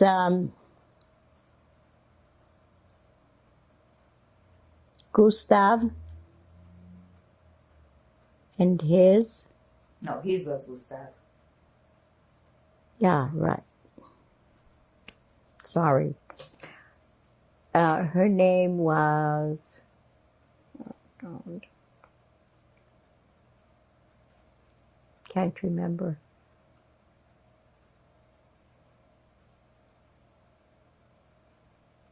It's okay.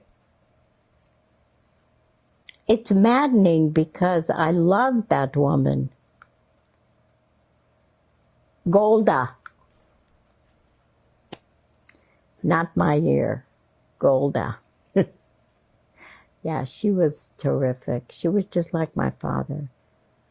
A piece of goodness, you know. She was like all heart and so kind, and just you loved her the minute you met her. She had the same blue eyes that my father had. She was great. So how long you stayed? A year in Prague? 9 months. 9 months. About 9 months. What did your parents do in those 9 months? Don't ask me. I don't know. I know we had food on the table. Oh, my mother and I used to go shopping, grocery shopping, of course. And one day my father, we're sitting down having dinner, supper. I still call it supper. At night, for me, it's supper. It's not dinner. Dinner for me is lunch. Anyway, and my father made a remark to my mother. He said, "This is delicious. This meat is so good." And I remember her asking, "You like it?" He says, "Yes, I love it." "What is it?" "Horse meat."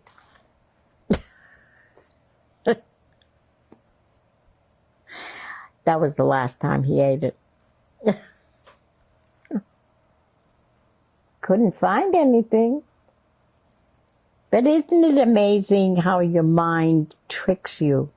You don't know what it is, but the minute you know, all of a sudden you're sick, you're throwing up, you never want to see it again.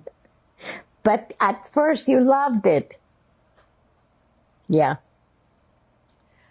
And what did you do in those 9 months? Went to school. Oh, in Prague? Yeah. No. I stayed with my aunt. We did all kinds of things. We went to the movies, we went shopping, we went to parks, a lot of parks. Loved that. Yeah. Nothing much. She was so happy to have a child around because they wanted children and they just never did. And then nobody was happier when I found out that they had a little girl. It's a miracle. Why did you have to go on from Prague? Do you know? Well, because my father couldn't find, I guess, means to, make money. He spoke the language, but it wasn't for him. And then you went? We went to Brussels first, then to Paris. Yeah. Then we went to Brussels. I don't know why, but you have to remember that we stayed in Prague for 9 months. He must have done some kind of business because there was always food on the table. Same in Brussels and same in Paris. What? I don't know. And how long did you stay in those two other cities? In Brussels a year and in Paris a year. So what did you do in those 2 years? Went to school. What kind of school was that? General school. It wasn't a private school. Yeah. I have a picture of the class in Brussels. Did I want to say?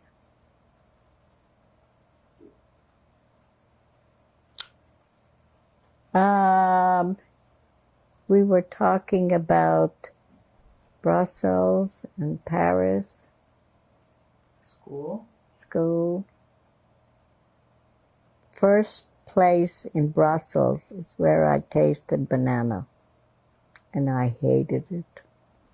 I remember we went to the market, the three of us, and my mother found the bananas, which was the first time ever, and we were on the streetcar, and she peeled this banana and she said, "Here, eat this."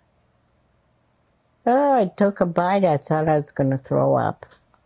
And now I love it. But that was the first time I ever ate a banana. I remember distinctly in Bucharest, where, you know, you stood in line for everything, for food. And my father, I don't know how, he found oranges.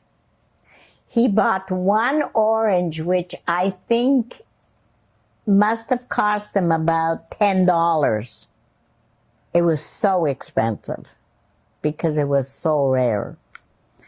And every day my mother would give me one slice, so it would last all this time. That, I'll never forget that. It was so weird. One slice every day. It's funny how you remember stupid things. Where did you live in Brussels? In an apartment. Any memories of that apartment? Yeah. I know, well, we had 2 rooms. I think I slept on a cot in the kitchen. And my parents slept in the living room, which was the living room, bedroom, and whatever. Tell me about your school in Brussels. I can't tell you much. I know I liked it very much. I loved my teacher. Don't remember her name. And the kids, they were all very friendly. I enjoyed school in Brussels and in Paris. I liked them both. That's about all. Were there any Jewish kids in your class? I don't know. I didn't ask. And what language did you learn in Brussels? French.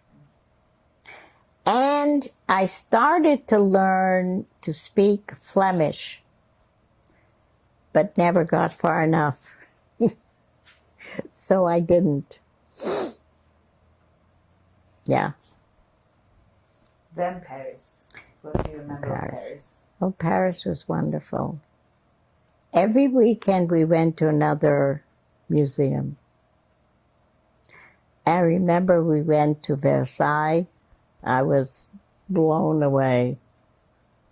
And I remember standing in line with all the other tourists.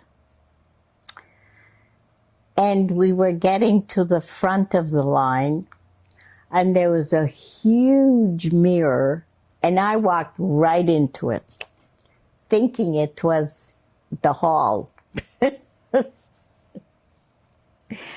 And I saw the Mona Lisa.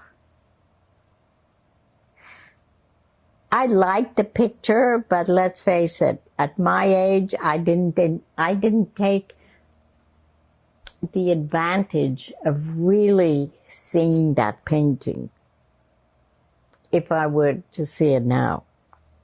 But I still liked it. By then I was probably 8, 9. Yeah. And we went to the Eiffel Tower, and I remember I learned how to roller skate. And at the bottom of the Eiffel Tower, everybody was roller skating. Yeah. How was it as a little girl that you live in one place 1 year, then another place 1 year, then another place? Like, it's a lot of living and a lot of getting used to new cities, new languages. I new adapted people. everywhere. everywhere because I was happy. I liked where we were. And nothing bothered me. If I had to wear the same dress for a year, that was fine with me. I didn't care. These things did not enter my mind, but clothes, because we didn't have money to buy clothes. Of course, my mother made everything. So, and she, as I was growing up, she said, you have to buy one good dress that you have for a long time instead of 3 schmuttes that you have to throw away. So everything she bought was quality. There was no such thing as sub-quality. She'd rather not buy if she can't find it. And then from Paris, where did you go on? Well, we got the papers to go to Canada. So we had to get our ship from Genoa. And we stayed there about 3 months because we left Paris to get ready to go. And that was beautiful. Genoa was beautiful. And I was speaking Romanian to all the Italians, and we understood each other. It's so similar. It's uncanny. I mean, we would have conversations. They didn't speak Romanian, and I didn't speak Italian, but we understood each other. It was really something. Yeah. So then we got our ship, and it was called the Columbia, the ship. And, excuse me, we docked in Montreal, which was very unusual because everybody went to Halifax. But our ship went, I was so happy. And Jaius met us, and they gave us $5. And they took us straight to Schwartz's. And then we had to find a place to live. And in those days, everybody was renting rooms. It was a room to let. My poor father thought it was toilet instead of to let. He said, what is with the toilet here? It was so funny until he finally figured out what it was. He didn't speak English, but he spoke French, so he was at home. But of course, he learned English. And so the first room we had was on Bloomfield. And we rented this room from this single mom who had a teenage daughter who was an absolute terror. And there was absolutely no furniture in those rooms. My parents slept on the floor, and I slept on the suitcase. We didn't stay very long because between the daughter and the mother fighting constantly, we got out of there. And we found a place on Van Horn. It's right near Outremont. There used to be a Steinberg's on the corner. Actually, there wasn't. They were just building it. I think now it's either a grocery store or a pharmacy. I'm not sure. And across the street from where we lived was a convent. Big front yard, huge. and beautiful building.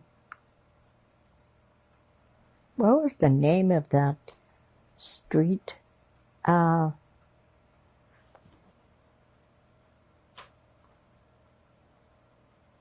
Don't remember. So we rented a room from this family who had one son. They were Russian, and his name was Tadek. Never forget that name. And he learned how to play the violin. That didn't last long because he screeched every day. It was so nerve-wracking. My mother would grab me and we'd go out to the park because we couldn't stand it. It was awful. But anyway, and then she started doing hems for the rich people from Outremont, and that's how she made money. And my father was a peddler. He ran up and down the stairs to sell schmutters. Because in those days, you know, the French Canadians had a lot of children and everybody sewed. Everybody. So that's what he did. And then he got a car and he worked for a big textile company. And then I would go with him every summer. He would sell all around all the little Joliet and I can't remember all the. And then they saved enough money and they got their own textile store. Where was it? On Bernard, near, oh my God, I can't remember anything. It was the end of Bernard, right before the end of it. I don't know what's there now because I haven't been there. And then they opened another store right beside it, and the two of them worked the two stores. Selling just cloth. Yes, schmuckes. But they made enough money, or they saved all the money, and they got into real estate. And my father bought land coming out of his ears. And then he got this bright idea to sell Canadian lots to Europeans. So they traveled all the time to Europe. And you wouldn't believe how everybody loved to buy land in Canada. And that's how they made their money, and they had a very comfortable living. And then, excuse me, they bought a duplex on Grosvenor, just up the hill in Westmount. And well, the upstairs was rented. And then, what did I want to say about that? Yeah, well, I stayed there till I got married. And they still, oh, I know. Then he got involved with an African country that was called Upper Volta in those days. It's now changed the name. And they went to that African country, and he became a diplomat, and he did everything he could to help those people. because they were very poor. And he was also involved with, not B'nai B'rith, another Jewish organization. Maybe it was Jayas, I don't know, but he was all over the place. He just loved to help people. And at that time, the mayor was Mayor Drapo. And my father was acknowledged as diplomat of this African country. And my mother and father made a party in the house for all these dignitaries, including Mayor Drapo. Oh my God. My mother must have cooked for a week. Nothing was catered, like I said before. It was a beautiful party. Beautiful. It was really nice. Do you know when you mentioned that they had a store. So when could they get into real estate? Like, I'm just trying to figure out the timeline.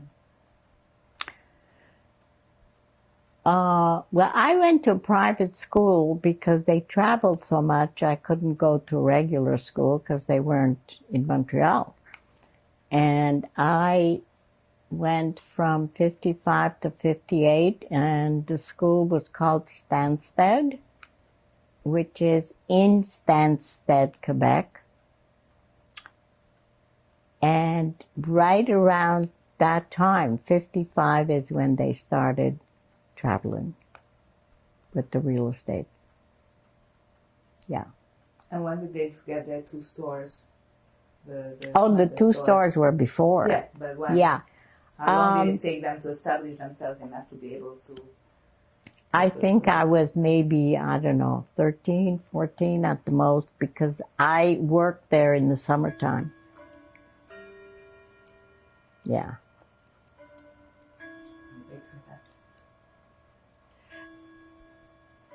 And the school where you went to, it was like you stayed in private the school. No, but you stayed. It was a Oh, living yeah, school. yeah. But let's go back a little bit, if we can. Is when you arrived in Montreal, what was your first, if you remember still, what was your first impression of Montreal and Canada? I was happy. Every new place we went to, I was excited to explore it. So it was a challenge. I loved it. I loved traveling, I guess because of all the traveling we did. But you cannot teach a child any better about the world as opposed to traveling instead of reading it in the geography books, because that was useless. When I traveled is when I got to learn the culture, the people, the geography of the country. It was such a rich knowledge, and I loved it. That's why I love to travel. So I had no problems with Montreal. When exactly did you arrive? 1950, May. In 1950. I'm not even saying you had problems, but what stands out in your memory as a first impression of that city? You mean Montreal? Yeah. Something that made such a strong impression that you still remember it. The stairs. The stairs. Horrendous. In the wintertime, I know I fell a few times. And I thought, whoever thought of building all these stupid stairs outside? And in the winter, your life is in your hands. That was the first thing that stood out, and I thought, That's stupid. Very stupid. But I love the city because a very clean city, Montreal was. I don't know what it is now. And we went to the park all the time, and I enjoyed that so much. So I liked the greenery and the flowers, and Outremont is a beautiful area. So I enjoyed it. I loved it. The impression was, okay, I'm happy here. Do you remember anything that was difficult to get used to? No. No. Where did you go to school before high school? Well, one school was called Alfred Joyce, and the other one was called Strathcona. And in what language did you go to school? English. There was none of this French business. We learned French, but we weren't forced to speak French. It was all English. But you didn't speak English when you got to Montreal. No. So how did that go? No problem. I learned languages like this. Well, used to. I don't know what it is now. But wherever I traveled, I learned the language. I had no problems. I always loved languages. So I guess that helped. Who were your classmates? Who were my classmates? I don't know. What do you mean by... What I mean is, were they Jewish? Were they not Jewish? Were they new Where? immigrants? In Montreal? Yeah, in Montreal and in the elementary school. You're talking about elementary and the high school? Strathcona was a high school, yeah, both. Oh, and I went 1 year to Barmbing, the famous Barmbing. I had fun in Barmbing. Of course, that's where I met my girlfriend. Alfred Joyce, I had the most wonderful teacher in the world. And even though I can't,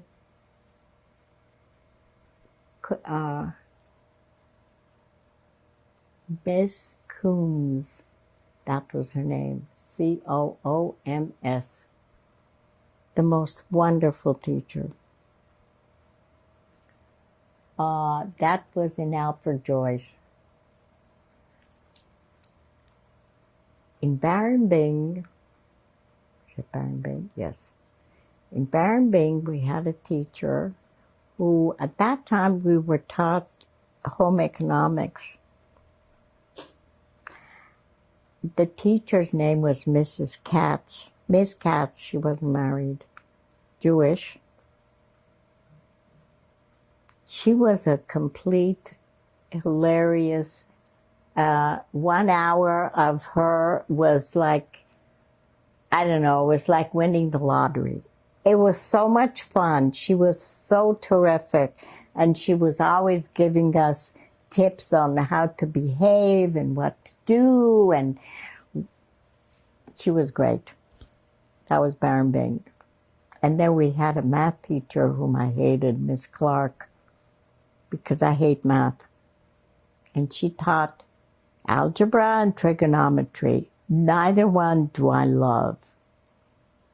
So that was Barmbing. The elementary schools, I learned how to play, what's it called?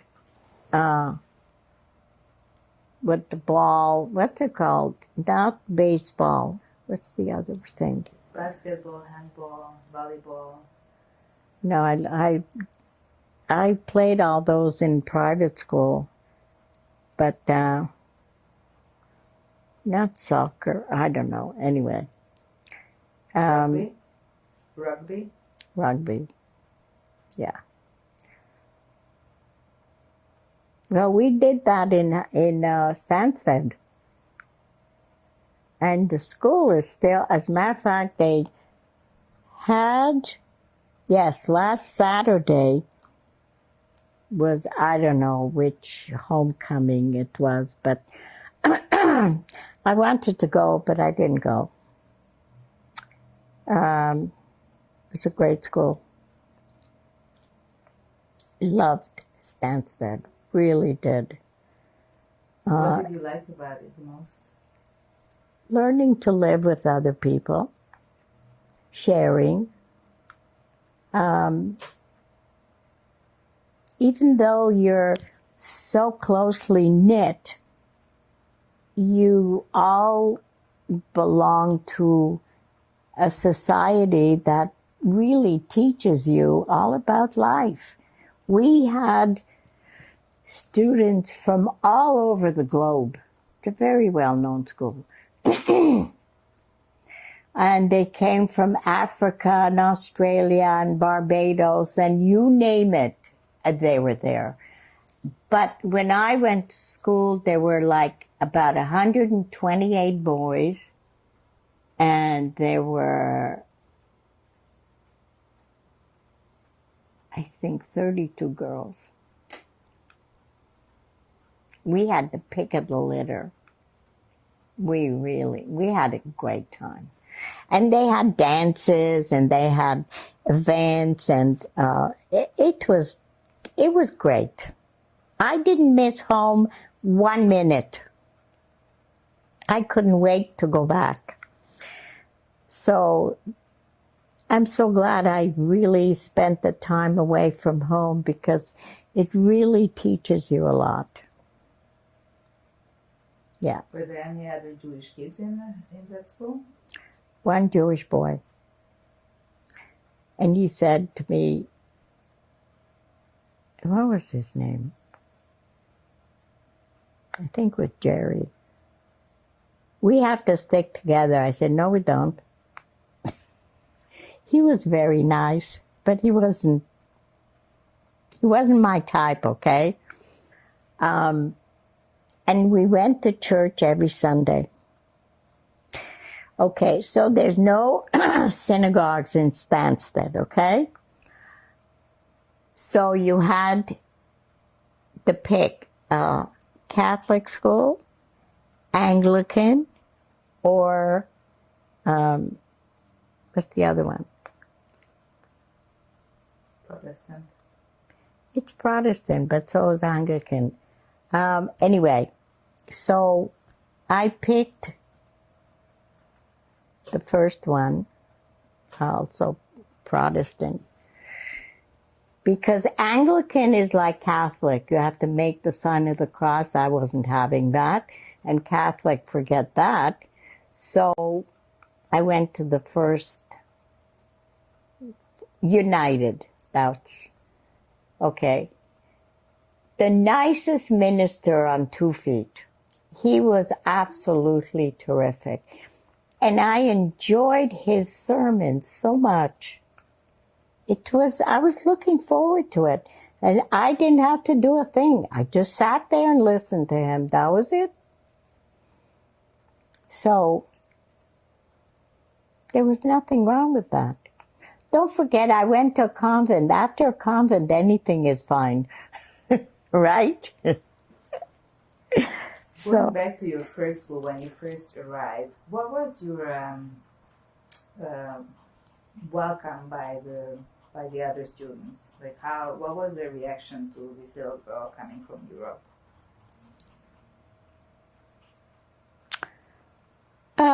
There were a lot of immigrants. So I didn't have any problems because we were pretty much all in the same boat.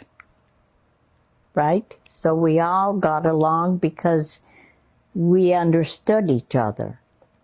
And we were happy to be able to be in a place that was nice and quiet, no bombing, no nothing, okay? And there was food to eat. So it was a good thing. What was the difference that you saw between yourselves and the other immigrants and the non-immigrant children in the school?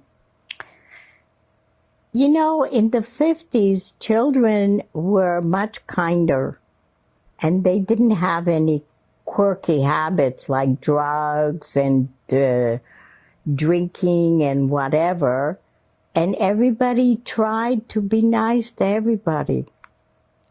And for some reason, they understood the immigrant situation. They were all very kind. I never had one kid that was a problem.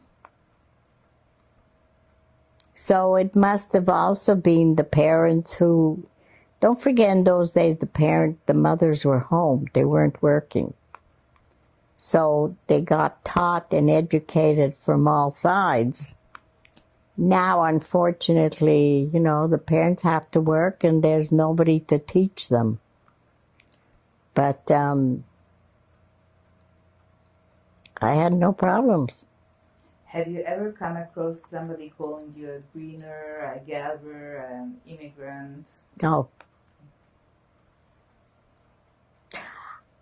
I had one incident, but this was not malicious. We were walking from school to my house. She was coming to my house. And on the street, we lived on Bernard at that time, 1040 Bernard. That's the only thing I remember. The 1040. No, 4685 Grosvenor was in Montreal. So the 1040 Bernard was about a block and a half from Park Avenue. Anyway, so we're walking on, I don't know, what was that, the name of that street, Ducharme or whatever. And my father's car was parked on the street. And I said, oh, there's my father's car. And my father's car was red. She was Irish, of Irish descent. She had red hair. She was a sweetheart. Is your father a communist? Because he had a red car. I said, no, he's not a communist. He just likes a red car. Okay.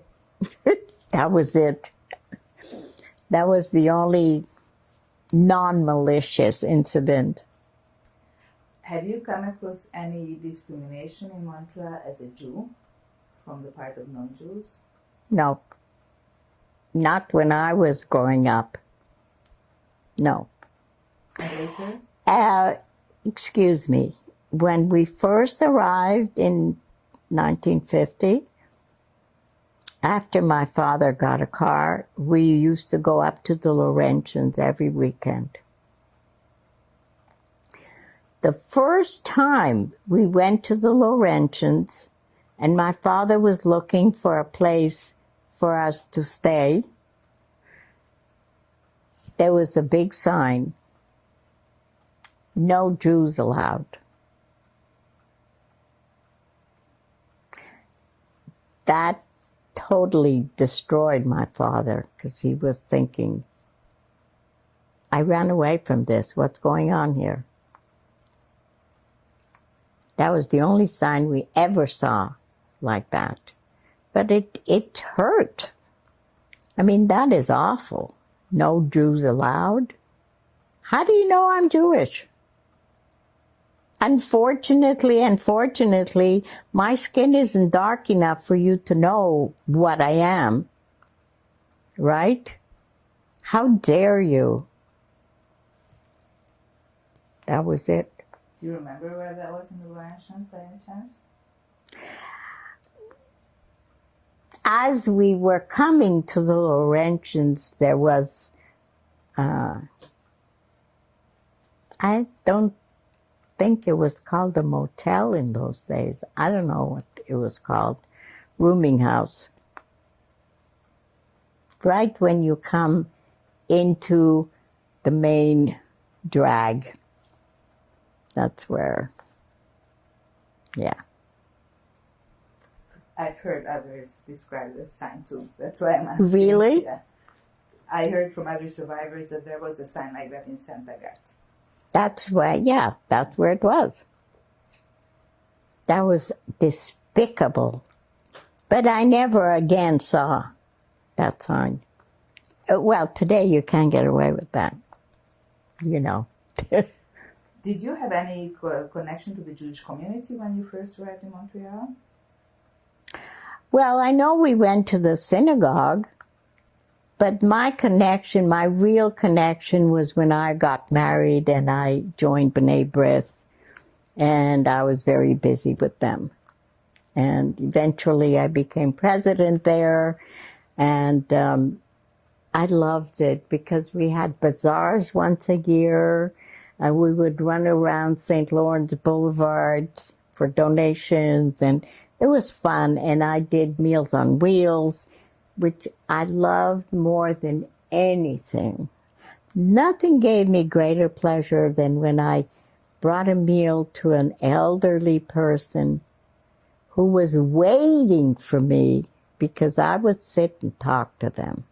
I wouldn't just, here's your meal, goodbye. No. I felt for them. I thought, no, I have to be sitting with them and just letting them talk a little bit. Who are they talking to all day? That was the best of the whole thing. That's what I really enjoyed. On Jewish holidays, as a kid growing up in Montreal, would you go to the synagogue? Oh, yeah. With your parents? Yes. Which synagogue did you go to? Adath Israel. That's where we got married too. Yeah, my parents loved that shul, and I guess the rabbi. But yeah, I liked that shul too. That was our shul. Would they go, your parents, every week to the synagogue? Yes, every Saturday. We would all get dressed up and go to shul. Who were your parents' friends that you can recall? They were Romanian from Bucharest. They also had some French friends from Montreal. And when my father became a diplomat, he had so many friends. They went everywhere. As a matter of fact, my mother got into the, what's it called? The tea in Washington. Yes. They would go to Washington, and my mother would have tea with the ladies. And what was it? They were busy with, Nixon. I think it was Nixon. Mrs. Nixon. As a matter of fact, my son, Brian, has a picture of my mother. My father had passed by then. A picture of my mother talking to Mrs. Nixon, and her, what do you call it? Security was behind her, right? And my mother showing me this picture, right? And she says, look at this picture. And I said, who's the guy behind Mrs. Nixon? Oh, that's security. Oh, he's so cute. I didn't care about anything else because I was young, right? And that was so funny. But now my son has that picture. Okay, what happened was my father had bought this gorgeous desk, French provincial, and it had a big glass top. It was a big desk. And when my mother passed, she lived in Washington at that time because she remarried, and he was a professor at the University of Georgetown. Can you believe this? From one professor to the other. Anyway, so when she passed, I brought all her furniture. I didn't sell one thing. I didn't want to sell anything. And this desk, of course, came with. When my son Brian graduated from law school, I gave him my father's desk, and he was just elated. And I didn't take out one thing from that desk, because in the drawers were all these letters and cards that were sent to my father from around the globe. And when he passed away, everybody had sent all these condolence cards and whatnot. Everything is in that drawer. But the pictures of, like, when my mother was at the White House and my father was, well, not knighted in the African country, whatever, they made him the diplomat, the representative.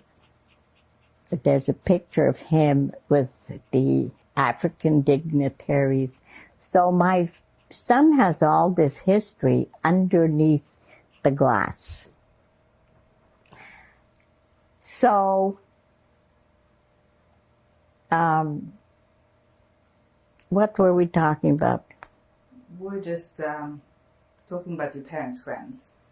Yes.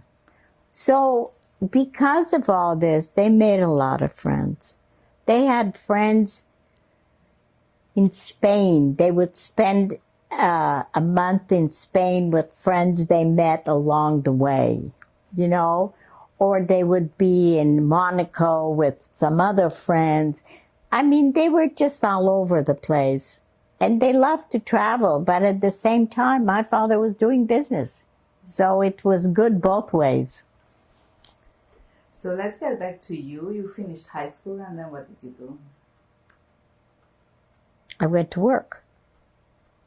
And because I didn't go to be a nurse, I became secretary. And 3 years later, I got married. And my husband, when I met him, they had just come from the Hungarian Revolution. They had escaped the Hungarian Revolution. But before they left, my husband had been admitted to med school because he wanted to be a doctor. But because of the revolution, they also traveled. They went to Paris and I don't know where else, and then they came to Montreal in 1958. And he drove a taxi. He spoke French fluently because in Paris, he was a translator for the embassy, whatever, I don't know what. But then he learned English, and he decided he wanted to become an attorney. No, when I met him, I said, "Are you planning to drive a taxi all your life?" My mother was shocked out of her wits that I was going out with a taxi driver. It was beneath her. So he said, "No, of course not." I said, "So what are you planning to do?" "Well, I can't be a doctor because I've lost too many years.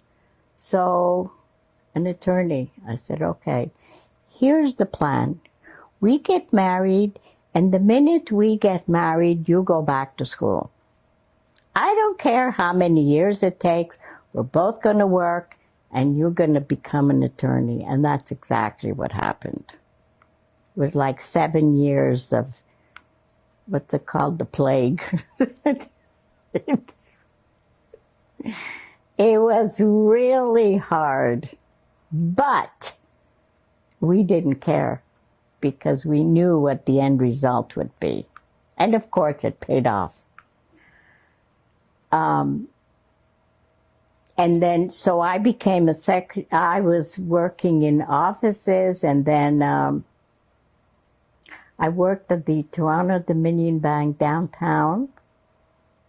How long are you in Montreal? Since 2011. Okay. So this goes back 1964, because my son was a year old when I went back to school, back to work. And at that time, all the banks got together to get the money to build Place Ville-Marie. And I worked for the manager of the bank, of the Toronto-Dominion Bank. And here I am. In those days, they had, the dictaphone. So he dictated everything, and he was Irish. No, he was Scottish. Nobody could understand this poor man, okay? He had one secretary after another who could not deal with his accent and left. So I got there, and for whatever reason, I understood him, okay? And he would say, okay, we're going to get this bank to give us X amount of money, and it was millions and millions. I mean, you can imagine, right? And the first week I get paid, I get this check for $42.50. And here I just finished dealing with millions. So what is this? $42.50, is that all I'm worth here? It was such a shock to my system, really, because you cannot be dealing with so much money, and then all of a sudden, here you are with your $42.50. And of course, I took an insurance in case I die, to make sure that my husband has enough money to bring up Ricky.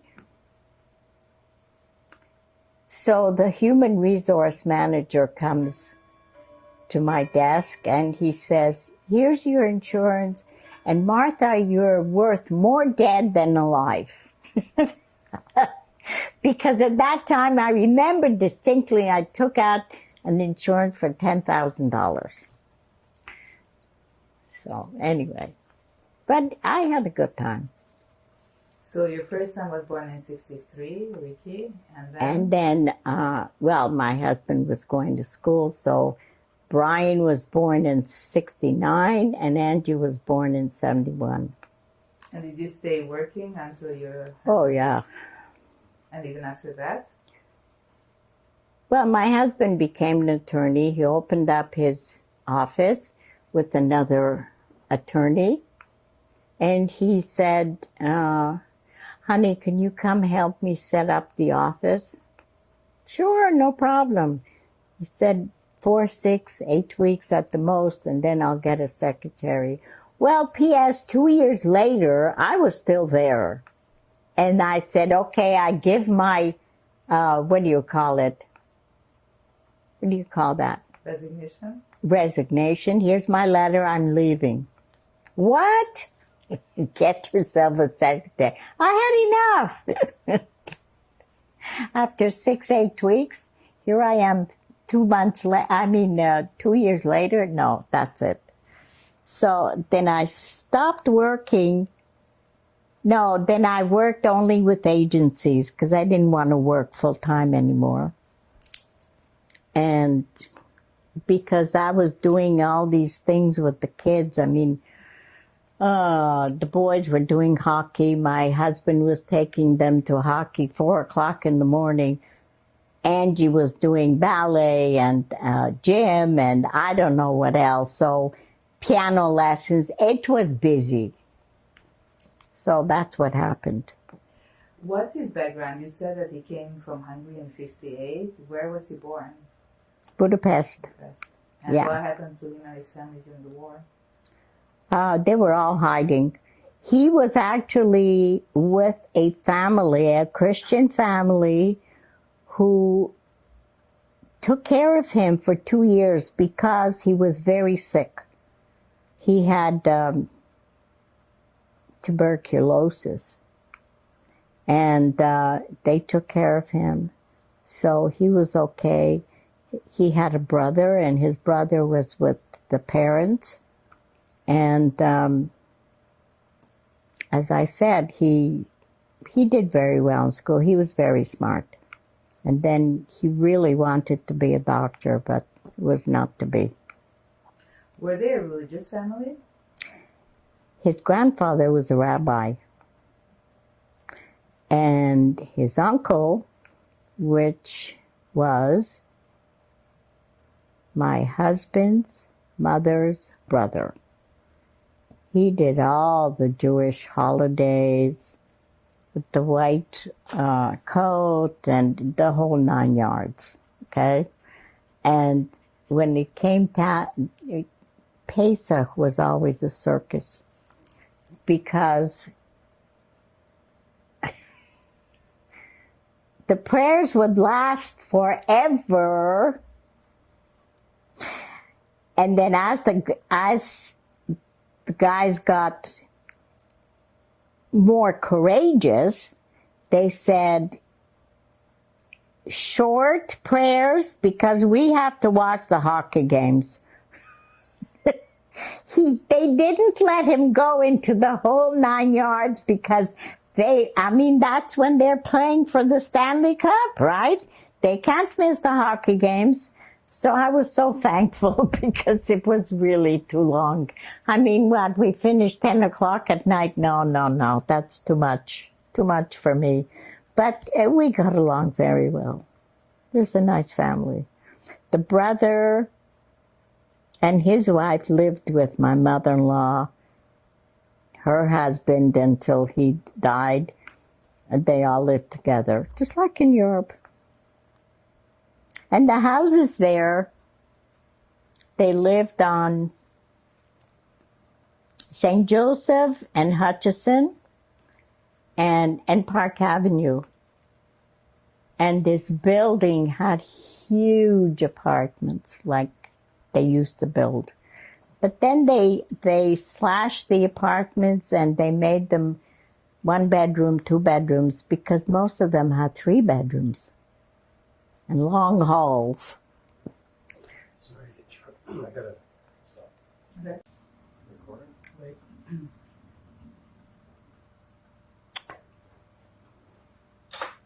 Sorry, I gotta put there we go. Okay. Is the water in the picture, no? Nope. Okay. But I can have a drink during the... Yeah. So we'll continue. Martha, I really only had kind of one question to run the story. Is you lived in Montreal until when? 1980. And then you moved? Then we moved to California. And 2 reasons. The first one, the important one, was the French. There was the French. What should we call it? The misunderstanding between the French and the English, and all of a sudden everybody was leaving. Our whole street in Dollard was for sale, including ours. And the other reason was my husband didn't want to shovel 1 more inch of snow. So we took off. Where did you settle in California? Los Angeles. I wasn't happy. I did not want to go to Los Angeles. Los Angeles was the last place on earth. If you would have told me Florida, okay. It's not that I don't know LA, but it was never a thought in my head that I would want to move there. But my husband's brother had moved there a few years before. And, excuse me, a lot of my husband's friends also moved to LA. So off we went. And then he went back to school to get his American bar because he had his Canadian, but now he needed his American. So it was hard. It was very hard. But we made it. And how did you end up back in Ottawa? Or in Ottawa, not back? Well, first of all, the first 5 years,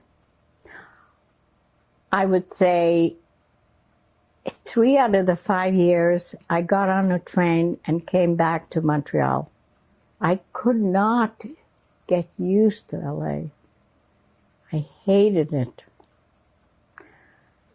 So we moved in 1980. In 81,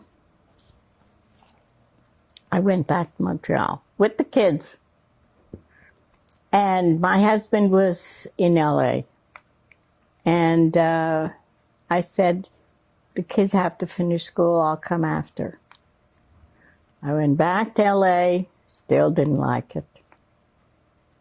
But then every year, like I said, took the train, went from LA to Montreal. I just had to have that break. And, well, I stayed another 36 years. And, well, my husband passed away in 2003, I think, or 13. Terrible, I don't remember. 10 years ago or 20 years ago, basically? More like 20. Anyway, so I stayed, but then I decided that's it. I've had it. You know, the climate changed, and it's hotter for longer and longer, and I just can't take it. Couldn't take it. It's a jungle out there. I sat home every night because I was too scared to go out. There's so much crime there. And a woman alone, what's she doing all alone? Not much to do. So I talked to the kids. I told them I have to get away from LA. And my oldest was not happy. My younger one, he helped me to move. So he was all for it because he said, it's your life, do what you want. And I understand my oldest also. I mean, you know, it's 3,000 miles. But I've gone back twice already. I've been trying to leave since April. But the COVID keeps coming back, and there's always something. And then my Brian, he's the attorney, he had trial going during Pesach. He said, Mom, I'm not going to be here. I said, I'm not coming. I need all 3 of you there. Then in May, he said, Mom, I have another trial, and that one's close to San Francisco. I'm going to be gone 2 weeks. So the ironic thing is that he settled both of them before he went to trial. So I could have gone in April, I could have gone in May, but 2 weeks' notice not enough for me. So now I'm crossing fingers I can make it in June. Do you talk about the war often with your kids or with others? My kids know everything about the war. They're very aware. Oh, sorry. I just noticed. Okay. They're very aware, and they have an interest in it, which I'm glad. So I didn't hide anything from them because they wanted to know. At what age did you start sharing your story with them?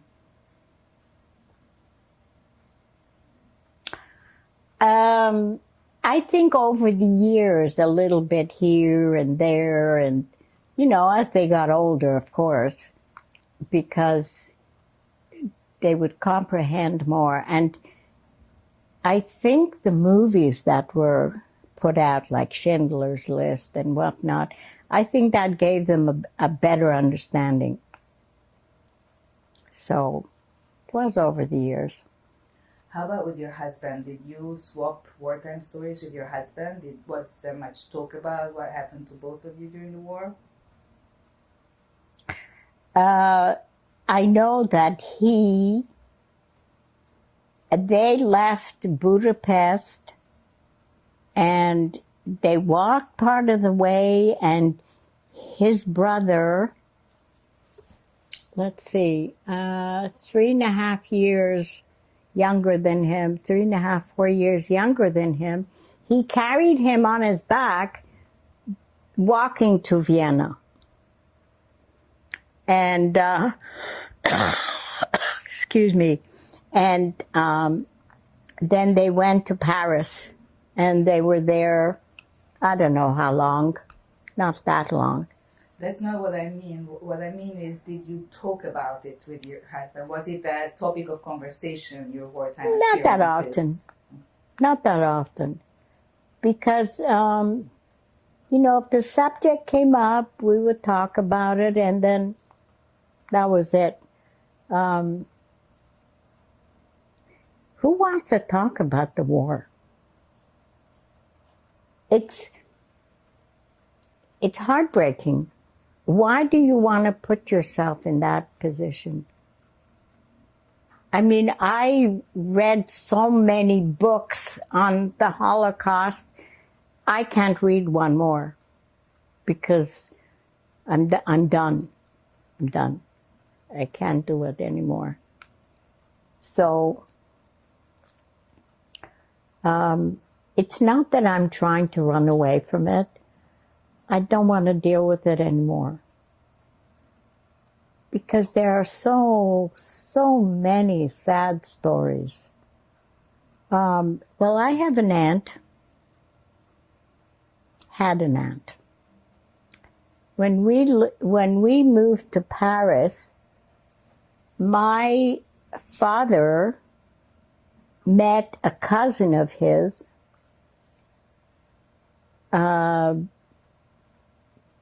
It was accidental, because he didn't even know they were in Paris. And his name was also Hasenfratz. And there was Boris, who was the uncle, Dora was his wife, and Clara was the sister-in-law, well, Dora's sister. And all three of them were in the concentration camp. And Clara went through a lot of pain and suffering because her legs froze. So they had to amputate both her legs. And to me, it was horrifying. But they were such wonderful people. My father eventually, he brought them out. And he lived with us. They lived with us in the apartment for a while. And then Morris started a nylon factory. And the factory and the name, you know, is secret. So that's the Hasenfratz secret. And, well, unfortunately, they all passed. But their son, who is also a miracle, he came unexpectedly, excuse me, and he's taken over. So there we are. How do you think that your Holocaust experience affected you or your life? Well, I was very disappointed that I didn't know my real parents.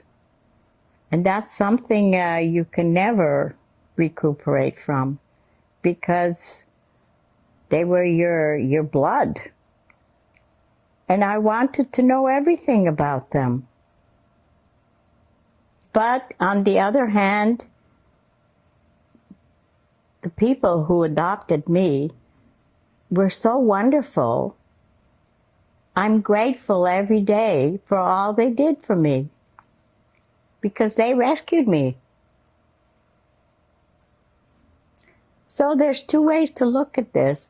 It's very sad that I don't know who my parents were. But I'm grateful that I landed with some really good people. That's the way I look at it. And how did the Holocaust, your Holocaust experience or war experiences, influence the way you raise your own children? Unfortunately, we all have the habit. You know, there are kids who are starving. You better eat your dinner. So I wouldn't say the kids from Africa, I would say the Jews. Okay? You better eat your dinner. And I made one dinner. There was no such thing, what would you like for dinner? This is not a restaurant. And you're going to get used to eating what's put in front of you and be grateful that you have it. That's the way. The kids were very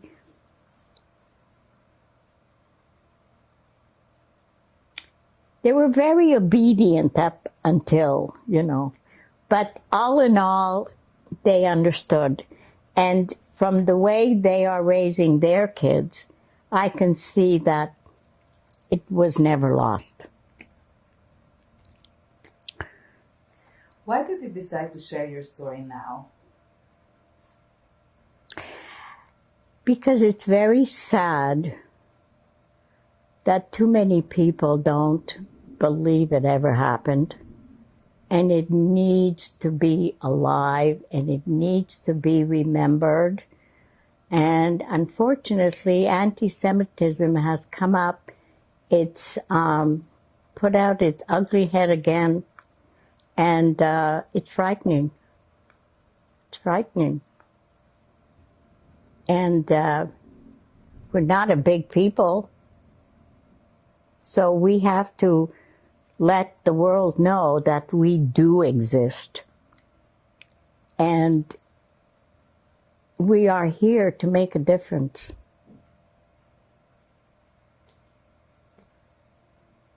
So that's the way I feel about it.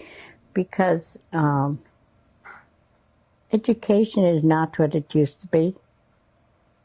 When I went to school, you had history, geography, math, I don't know, whatever, home economics.